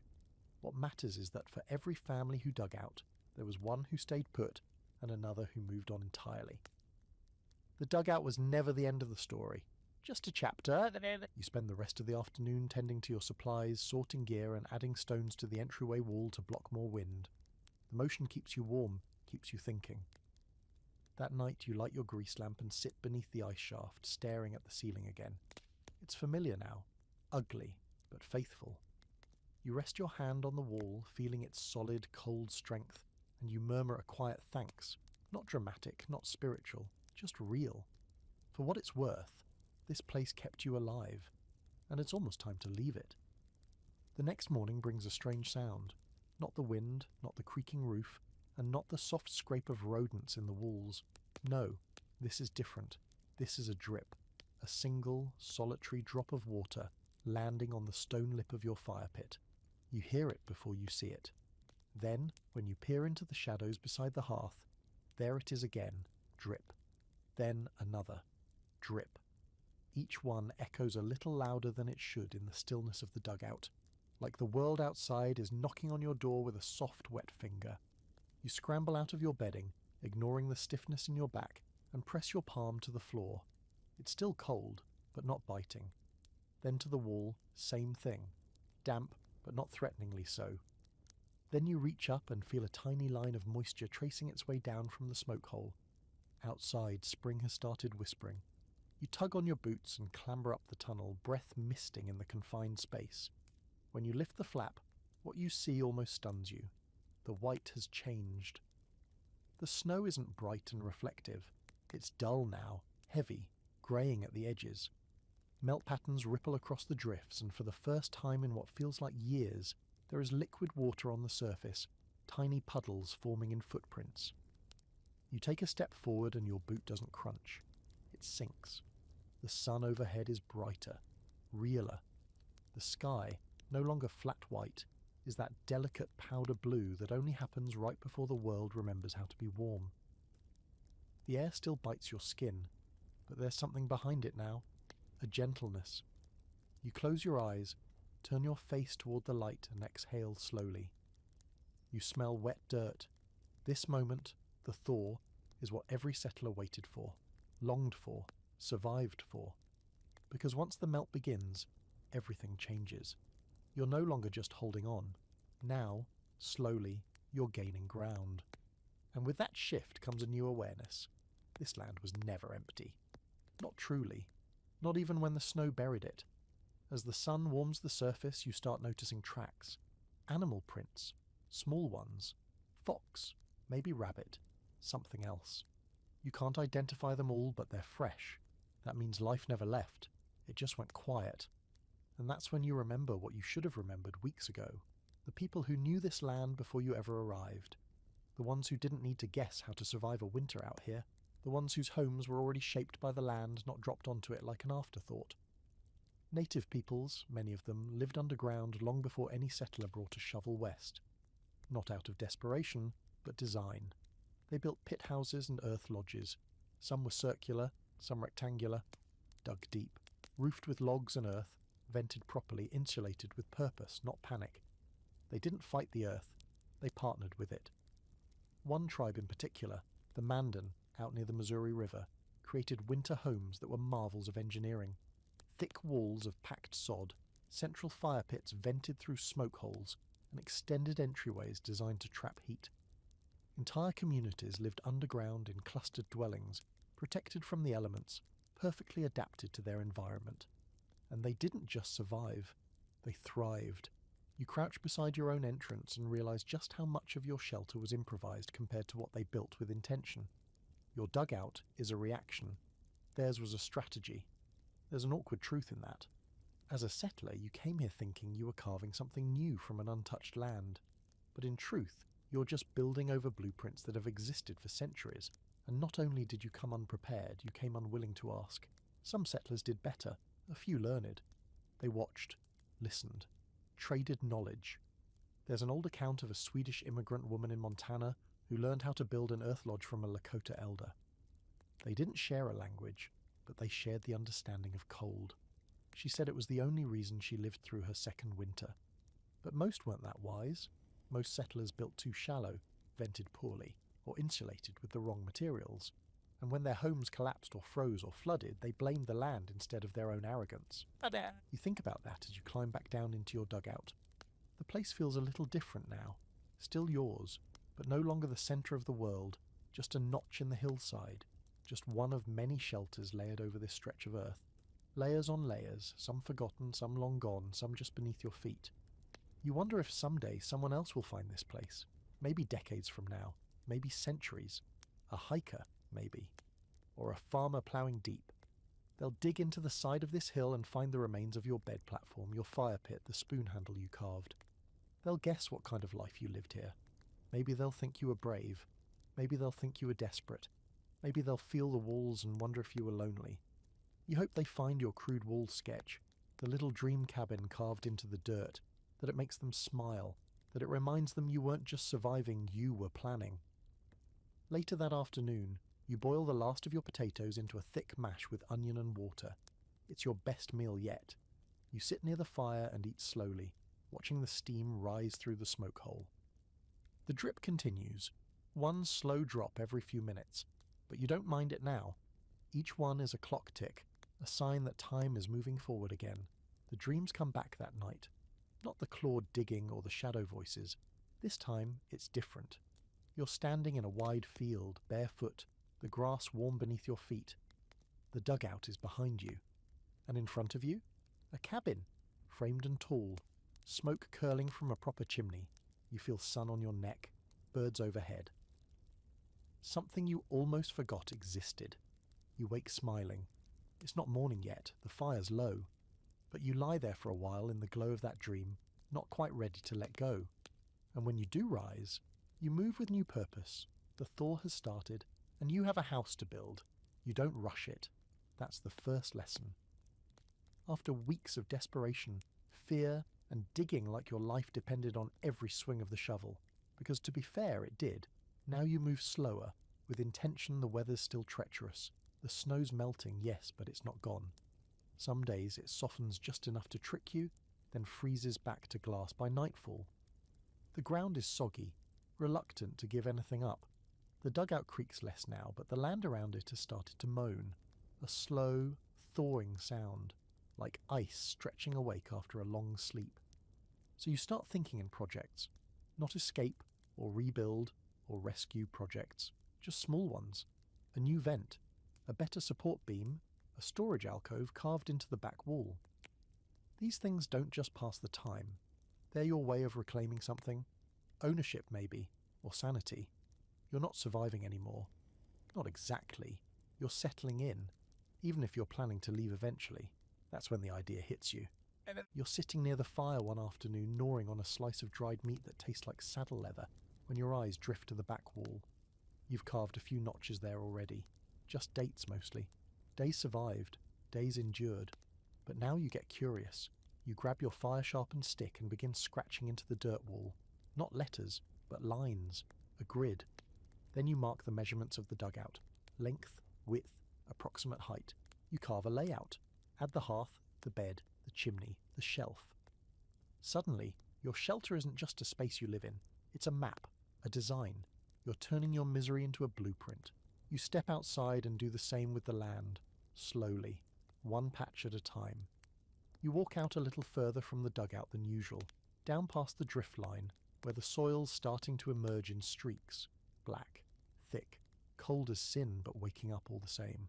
You mark off a rectangle with 4 broken branches, rough cabin dimensions, maybe 10 by 12, maybe a loft. You're dreaming again, and that alone is a miracle. That night you can't sleep. But not from cold, not from fear. This time it's something stranger. Momentum. You've grown so used to stillness that now, the idea of motion, of building something, even just planning for it, has set your body buzzing. You lay awake listening to the fire pop, running through lumber counts in your head, remembering what boards you have left from the wagon, what you could scavenge from treefalls once the snow's fully gone. And then a thought hits you like a falling beam. The dugout might last longer than you do, not because it's perfect, not because it's beautiful, but because, unintentionally, you've built something that works with the land. The earth wraps around it, protects it. You've spent so much time thinking of it as a temporary stopgap that you never considered the possibility. What if this thing sticks around? What if, long after you've left, someone else stumbles upon it, maybe even uses it? You think of the tales, some you heard in passing, some buried in letters or local legends, about shelters uncovered decades later, still mostly intact. One family supposedly discovered a dugout beneath the foundation of their new barn. The walls had sagged, the roof was long gone, but you could still see where someone had carved tally marks into the clay one mark for every day they survived. There's another story, a fringe one naturally, about a perfectly preserved dugout found in Kansas, complete with a clay stove, soot stains, and a single wooden chair. No one could explain how it hadn't collapsed. One theory? The original builder used prairie sod mixed with animal hair and ash, an unholy concoction that somehow repelled both moisture and rot. No one's been able to replicate it since. Maybe it was luck, maybe it was genius, or maybe the land just decided to keep that one secret. You wonder if your dugout has secrets. You wonder if decades from now someone will find your wall sketch and think you were an architect or a lunatic, or both. You decide to add to it. You spend the next day carving in detail, fireplace design, shelf supports, even a little drawing of your grease lamp rig. It's crude, but it tells a story. This is how I lived. This is how I lasted. You're not thinking legacy. You're thinking clarity. This is the first time in weeks you've had the mental space to reflect, to create something that isn't just about survival. You even make a door, not a real one, not yet, but a prototype. 2 flat boards scavenged from the broken cart, hinged together with twine and scrap leather. You wedge it into the tunnel, replacing the tarp flap, and just like that your dugout feels less like a hole in the ground and more like a structure, like a place someone made on purpose, like a home. The change is psychological more than practical. The wind still slips through the seams and it won't hold back a bear or even a determined squirrel, but standing there, opening and closing it by hand, hearing the dull thud as it settles into place, you feel powerful. Silly, but powerful, like you've tamed a tiny corner of chaos. That night, after the fire's gone low, you crawl into bed with your arms tucked around your ribs, and the silence doesn't press as hard. The wind has died down again. The smoke rises cleanly. The air in the dugout is cool but steady, and you feel something close to pride. You're not just surviving anymore, you're designing, you're creating structure inside the chaos. Tomorrow, maybe you'll start cutting timber, if the thaw holds. Maybe you'll draft a real roof line. Maybe you'll even build something above ground for the first time in months. But tonight, you sleep beneath dirt and snow and sky, in a shelter born from fear, shaped by necessity, and now, surprisingly, standing as proof that even accidental engineers can leave something behind. You don't hear the collapse. That's the most terrifying part. There's no warning crack, no groan from the roof, no avalanche of dirt and sticks in the night. It just happens, silently, while you're outside. gathering water from a melt pond forming near the tree line. The air is warmer today, almost soft. The sky has taken on that watery spring blue that makes you forget, briefly, just how cruel winter can be. You're down to your shirt sleeves for the first time in weeks, fingers raw but not freezing, and it's just starting to feel like you've finally turned a corner. You return, water sloshing in your pot, and the first thing you notice is the smoke. Thin, drifting, not from your chimney, but from inside the entry tunnel. That's odd. You walk faster, then you see the dirt. It's everywhere, piled around the opening like a miniature landslide. Your stomach sinks before your brain catches up. You drop the pot and rush forward, clawing through the entry tunnel, pulling back the makeshift door you were so proud of yesterday. The smoke is thicker now. Not choking, but wrong. Cold smoke.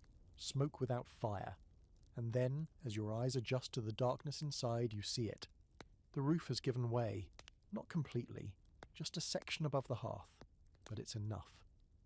One of the main support beams split, likely from a hairline crack that finally gave out under the softening of the melt. Half the roof caved in, burying your cooking shelf, smashing your stone reflector, and knocking the grease lamp from its nook. The fire is smothered, drowned in ash and collapsed clay. You stand there, frozen, staring at the wreckage. It's not just a structural failure. It's emotional. You built this. You maintained it. You trusted it. And in one blink, it's reminded you that everything out here is temporary. Your hands tremble, not from cold this time, but from adrenaline. You begin clearing debris in a panic, throwing aside chunks of sod, broken sticks, collapsed wall. The soot smears across your shirt, your arms, your face. You don't care. You need to know how bad it is. You need to do something. The good news, if there is any, is that most of your bedding is untouched. The cave-in was confined to the fire pit corner. The raised platform is still stable. The wall sketch survived. Even your sketchy chimney is still upright.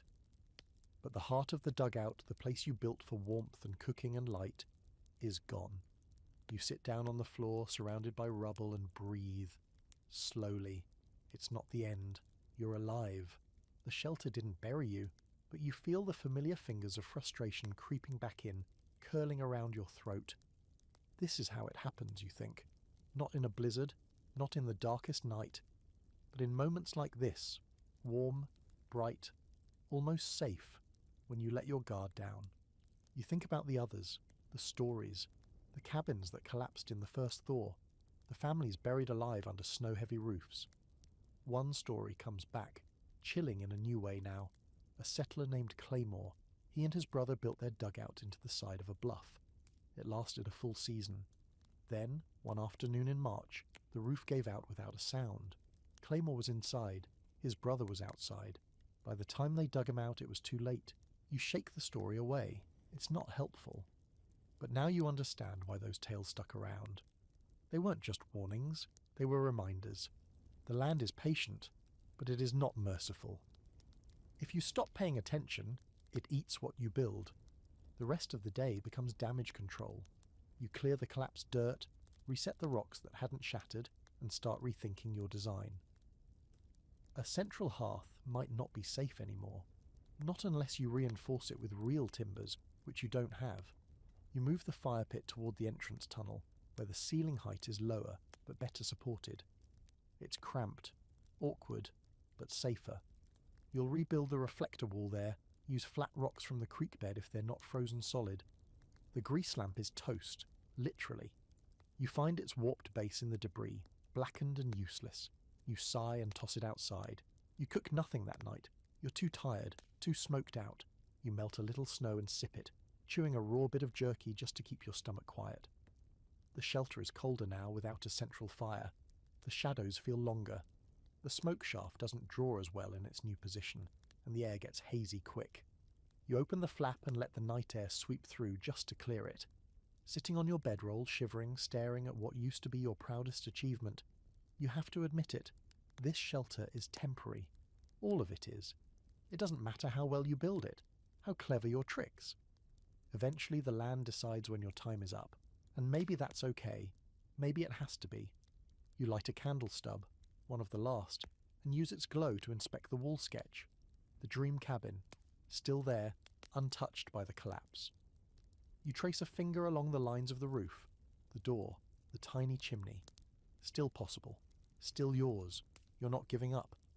But you are adjusting. You fall asleep to the sound of water dripping steadily from the cracked ceiling. Not dangerous, just persistent, like the land reminding you, softly, that it's still in charge.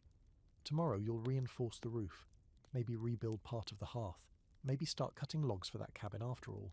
You'll figure it out. You always do.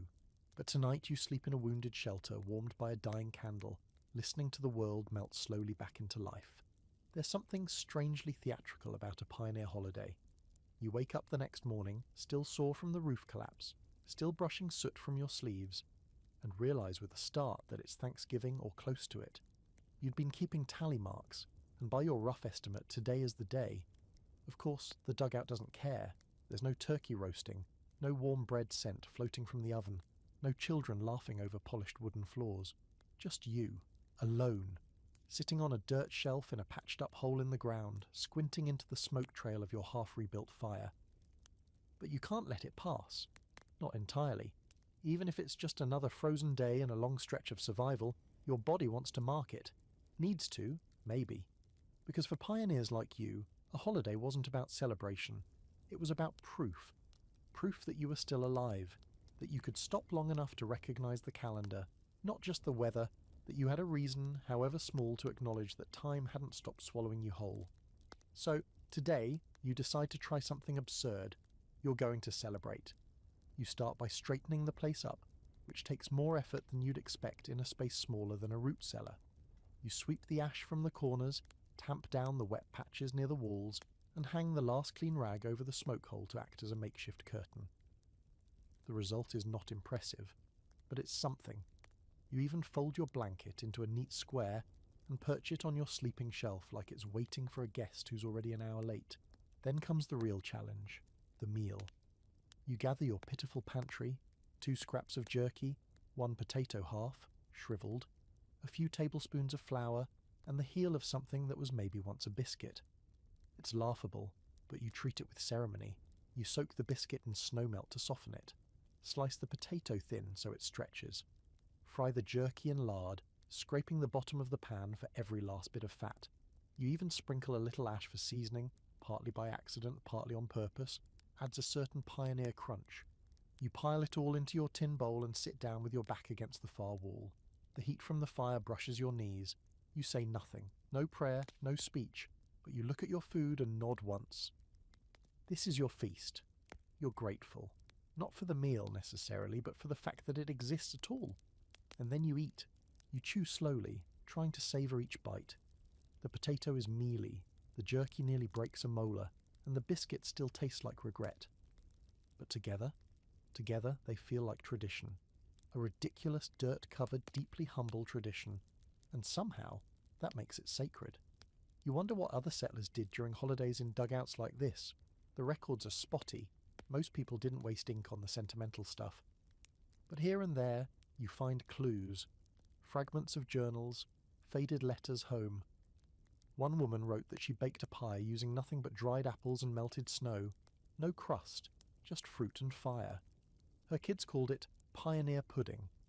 Another family set an extra place at their dugout table, just a flat rock near the wall for a relative back east. They passed a cup around and told stories while the wind howled overhead. No presents, no turkey, just presents.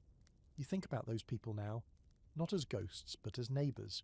You're all part of the same timeline, the same stubborn refusal to let circumstance dictate meaning. If they could find celebration in a hole in the ground, maybe you can too. You finish the last bite of biscuit, wipe your mouth with the back of your hand, and lean your head against the wall.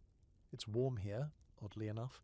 Sunlight from the ice shaft lands on this patch around midday, and the clay holds the heat like a whisper. You decide to give yourself the rarest luxury of all, an afternoon with no tasks. Just one, no building, no chopping, no reinforcing the roof, no hunting for wood. You sit, you breathe, you let the dugout be a shelter instead of a job. The quiet presses in, not heavy this time, but comforting. Like a thick quilt made of silence and dirt. Eventually, because your hands can't help themselves, you start carving again. Not repairs, not sketches, something different. You scratch a small figure into the wall beside your bed, a man standing beside a tree, one hand raised toward the sky. It's not detailed, just shapes. But it says something, that you are here, that this wasn't just a season of survival, that even in hunger, in cold, in collapse, you marked the moment.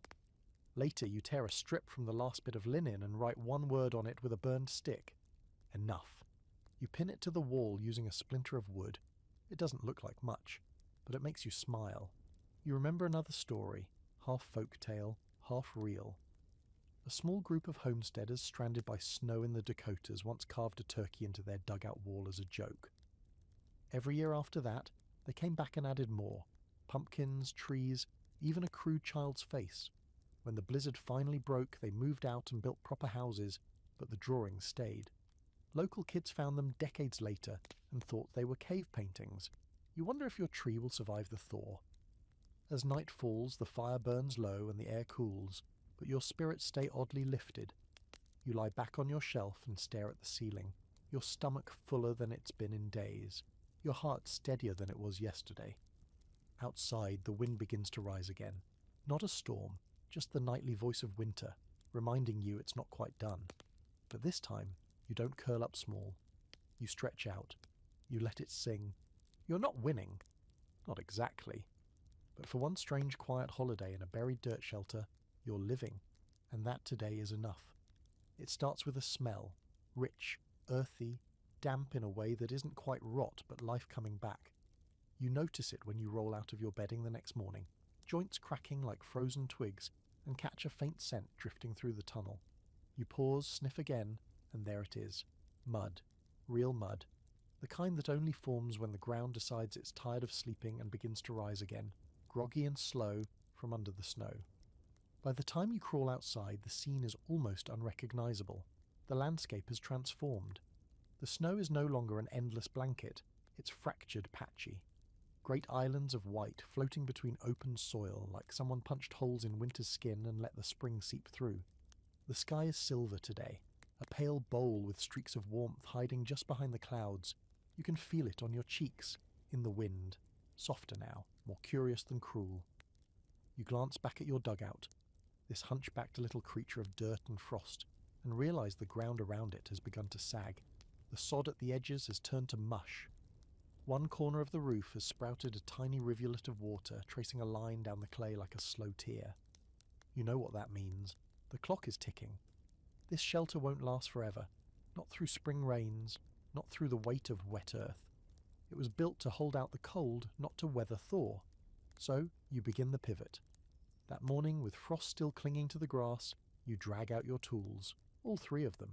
The hatchet, the dull saw you've babied all season, and your trusty shovel, the same one that built this shelter in the first place. You check the edges for rust, rub them down with lard and head for the trees. The forest is still stiff with the memory of winter, but the branches creak differently now, less brittle, more flexible. You walk carefully, stepping around patches of slush and ice, scanning for fallen limbs. You're not ready to fell anything big yet, not without help and certainly not without a better axe, but deadwood that you can manage, and you do. You haul back your first log like it's a prize buck. It's crooked, half-rotten and soaked at one end, but it feels like progress. You stack it beside the dugout and go back for more 2 trips, then 3. By noon, you've collected enough to start a frame, nothing fancy, just the bones of a real structure. You decide to build beside the dugout, not on top of it. That's instinct now. You don't trust the roof to hold anything heavier than a squirrel, so you mark off a patch of ground with a stick. 10 paces long, maybe 7 wide, just enough for a single-room cabin. You pace it again. Then again, you feel like a dog turning in circles before lying down. You remember a tale from a fur trapper who once built his own cabin in a single week, working sunrise to moonlight. Said it nearly killed him, lived in it 5 years after. You've got time, you've got wood, and you've got something new, momentum. You spend the afternoon stripping bark, trimming limbs, stacking your haul. No nails, of course. Not yet. You'll notch the corners, bind the joins with leather scraps and wire when you can. It won't be pretty, it might not even be straight, but it will stand. As you work, you begin to hum. It surprises you. You haven't made sound for no reason in weeks. Every word, every grunt, every breath has been tied to effort or necessity. But now, as you strip bark and stack timber, the hum rises unbidden. A half-remembered tune, something from childhood. Your voice cracks when you try to follow it, so you keep it wordless, just sound. Something to fill the thawed air. And then something remarkable happens. A bird, not a huge majestic symbol of rebirth, just a little thing, maybe a sparrow with feathers still fluffed against the cold.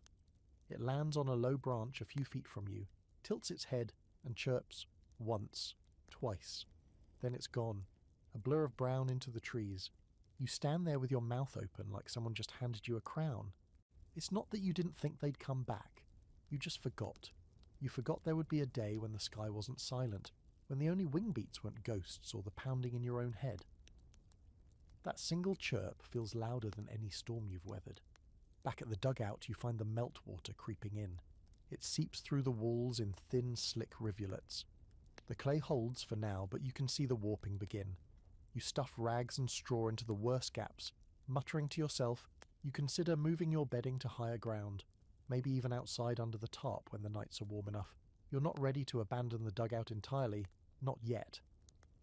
But its expiration date is beginning to show, and that changes how you see everything. The cramped corners, not oppressive anymore, just familiar. The soot stains on the walls, that's your fireplace's signature. The carved plans near your bedroll, you add to them sketch the cabin's frame now, label the logs, dream in lines and angles. You even draw a little version of yourself outside the door, holding a bucket, smiling like a maniac. You fall asleep that night feeling sore, exhausted, but more alive than you've been in weeks. The fire burns low, but the room holds the warmth. The ice shaft drips steadily. Somewhere outside, a new wind stirs, one that smells like wet wood, not snow. You whisper a thank you to the dugout, not because it's pretty, not because it's safe, but because it gave you this one wild, strange gift, the chance to begin again. And tomorrow, you'll lay your first logs. You don't lay the first logs tomorrow, you wake to rain. At first, it's hard to place. The rhythm is too soft to be snow, too consistent to be wind. It patters against the tarp you hung over the dugout's entrance, and trickles down the slope with the slow, smug sound of nature reclaiming its territory. You lie still in the dimness of early morning, staring up at the ceiling and watching as drops of water worm their way through tiny seams in the clay, forming thin, dark fingers on the walls. The dugout is sweating, or weeping, or both. You sit up, shove your damp blanket aside, and immediately feel it. The chill of wet earth under your hands, that sponge-like give in the dirt floor that tells you the frost is all but gone. This is the phase that every pioneer dreaded, the rot weeks. Snow was harsh, yes, but clean. Rain is something else entirely. Rain is rot, mould, insects, weakening supports. It finds every flaw in your structure and spreads it like gossip. And if you built your shelter with shortcuts, and you did, now's when the ground cashes in its debts. You crawl out through the tunnel, now slick with slime and shedding clumps of clay from its ceiling. The tarp flap sticks to your palm. When you peel it back, a breath of thick, wet air washes over you. The world outside is a swamp. The snow's retreat has left behind a battlefield of mud, half-frozen puddles, and something that might once have been grass but now looks like it gave up trying. The wind is gentle but damp, and the forest in the distance is laced with fog. Everything smells of wet bark and rotting roots, and yet it's still somehow an improvement over the death-still silence of deep winter. You spend the first hour of the day digging a drainage trench around the dugout. Not elegant, just a hasty moat to keep the mud from pouring into the tunnel. You remember reading that some settlers carved actual French drains around their shelters, long gravel-filled troughs with careful slopes. You, however, use a stick, your shovel, and a few choice curses. It's all very technical. As you dig, your boots suction with every step. The earth clings like it doesn't want to let go, and your firewood pile, which you so carefully stacked beneath an overhang last week, it's soaked. Every log. The ends are black with water. You pull one apart and find it's gone soft, the bark peeling like skin from a blister. So you pivot. Again, because that's all spring is for the frontier dweller, pivot after pivot. Every time you think you're moving forward, the world shifts under your boots and says, "Try again, genius." Inside, the dugout is worse.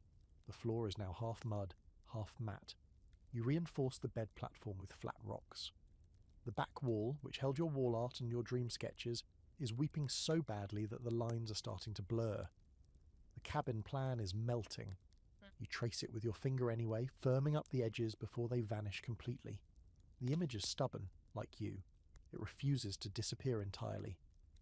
Later that day, the rain lets up just long enough for you to drag some logs toward your planned cabin site.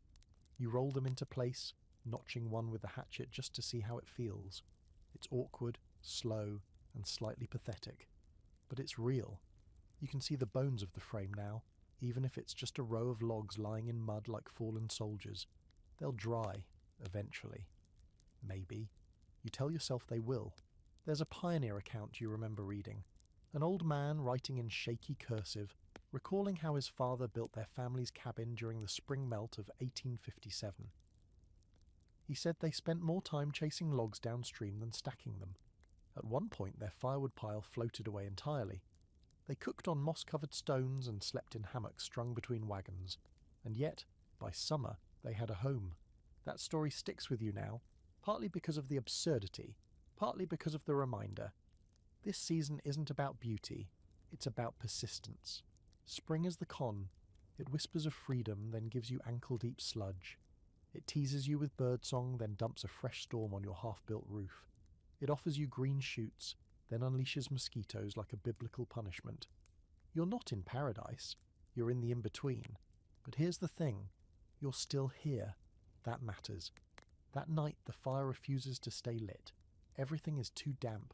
You burn damp sticks for smoke more than heat, the entire dugout thick with fog and frustration.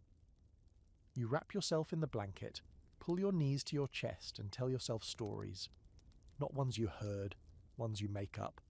You imagine a version of yourself 10 years from now, standing in front of a full cabin, sturdy, maybe even smug, telling this exact tale to someone new, a neighbour, a friend.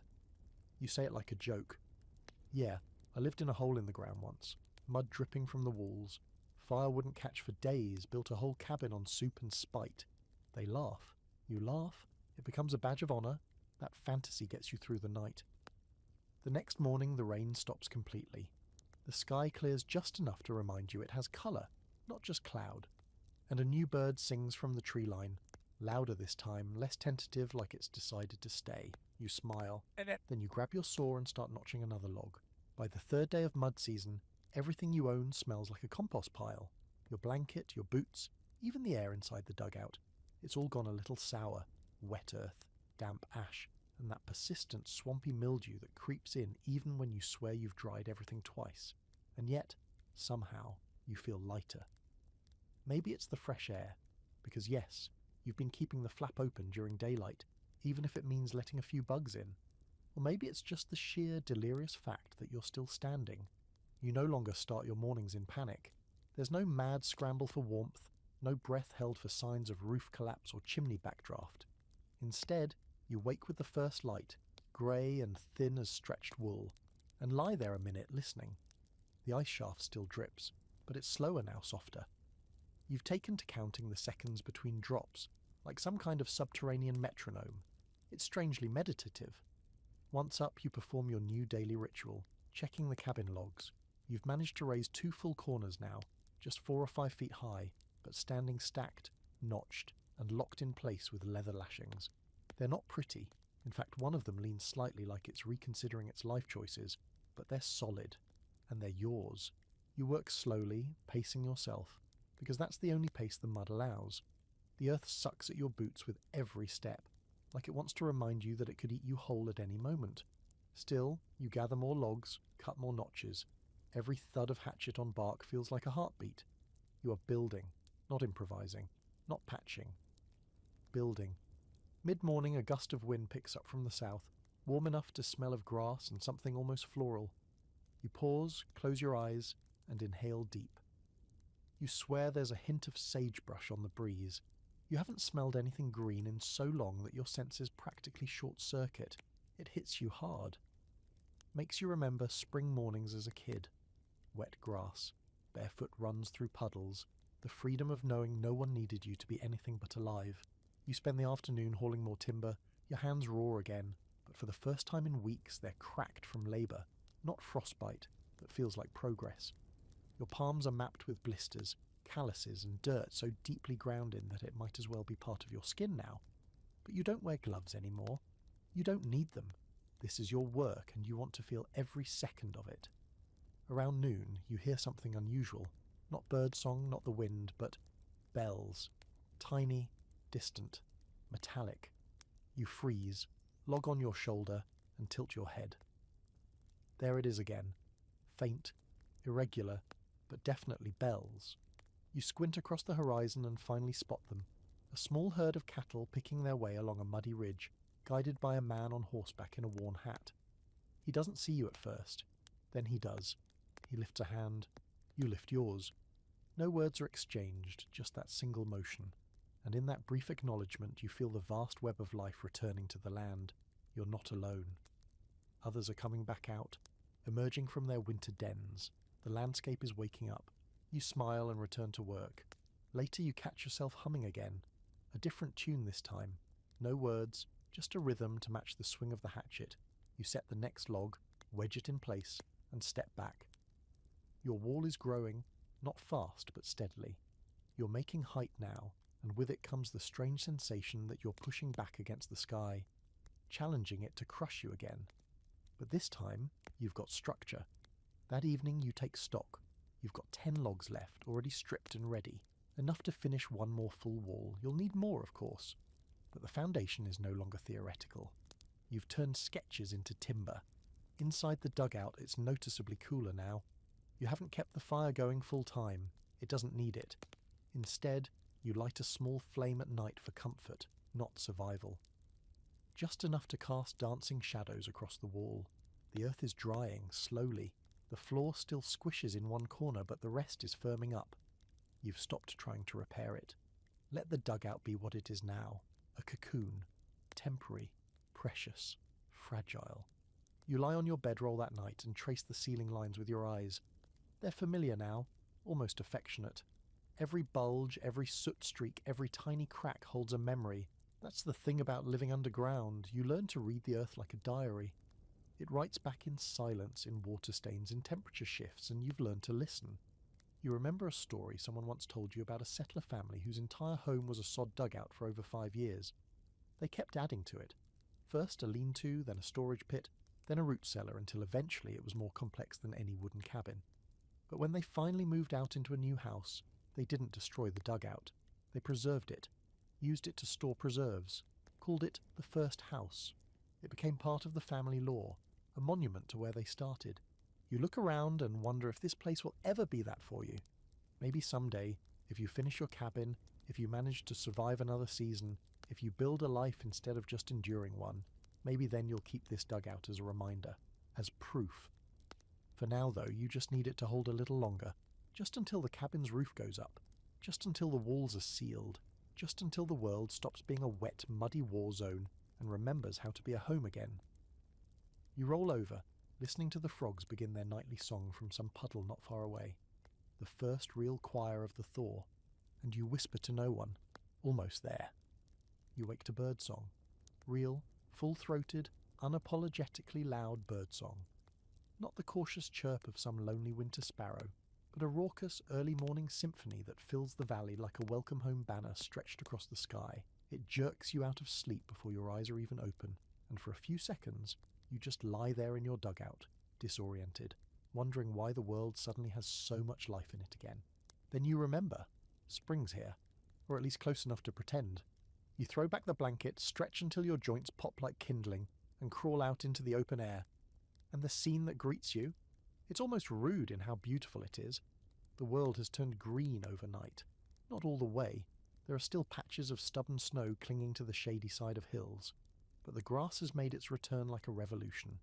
Pale green shoots poke through the mud, and every tree in the distance has begun that early fuzz of leaves, soft and shimmering like nature's 5 o'clock shadow.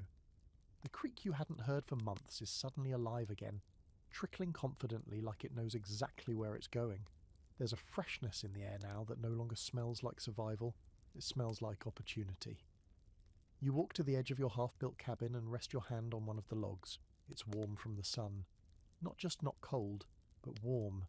That changes something deep in your bones. For months you've lived in a world of negation. Not freezing, not starving, not dead. But now, finally, you're entering a world of positive presence. Warmth, light, sound, movement. And with that shift comes the final realization. It's time to leave the dugout. Not burn it down. Not abandon it like a battlefield. But step out of it. Step beyond it. You've spent weeks, months, shaping your existence inside that pocket of earth. It was a refuge, a tomb, a teacher, but it's done its job. You walk back to the entrance and duck inside one last time. The space greets you like an old friend. Quiet, heavy, familiar. The air is thick with smoke memory and wet clay, and your carvings are still visible on the back wall, though faded now with moisture and time. You sit cross-legged in the middle of the room and just breathe. Not in a rush, not counting seconds, just breathing, the way a person breathes when they know they've survived something they shouldn't have. And then you begin to pack. There isn't much. A blanket, some tools, the last scraps of preserved food, a few strips of canvas and the tin cup you've used more than your own hands. You load them into a sack you stitch together from tarp and twine, and you sling it over your shoulder. Then you pause. You walk over to the sketch wall and with a charcoal stick you fish from under a rock. You write 3 final words beneath the fading lines. I made it. You don't sign your name. You don't need to. The walls know who you are. The earth remembers. You step outside for the last time and glance back once. Not for drama, not for closure, just acknowledgement. The dugout still looks solid, stoic, half swallowed by the hillside like it always has been. If someone were walking by on the trail, they'd never know it was there. And maybe that's the point. These underground shelters, these temporary wombs carved from desperation and mud, they were never meant to be monuments. They were meant to pass you through, to hold you steady in the liminal space between suffering and survival. And when they've done their job, you don't owe them destruction. You owe them respect. You spend the next few days building in earnest. The cabin frame rises faster now. Your hands sure, the air mild, the mud drying underfoot. Each new log is a victory. Each nailed beam feels like rewriting your own story. You fashion windows from scrap and stretch oiled cloth across them for now. The roof is just a slope of overlapping boards and sod. Ugly, but effective.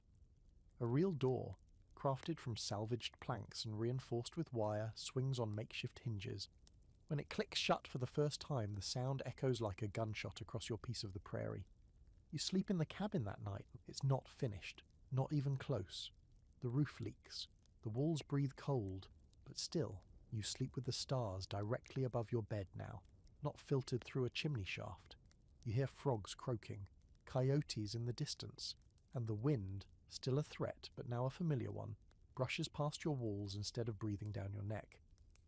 There's a moment just before sleep when your hand drifts across the smooth edge of the timber you laid earlier that day.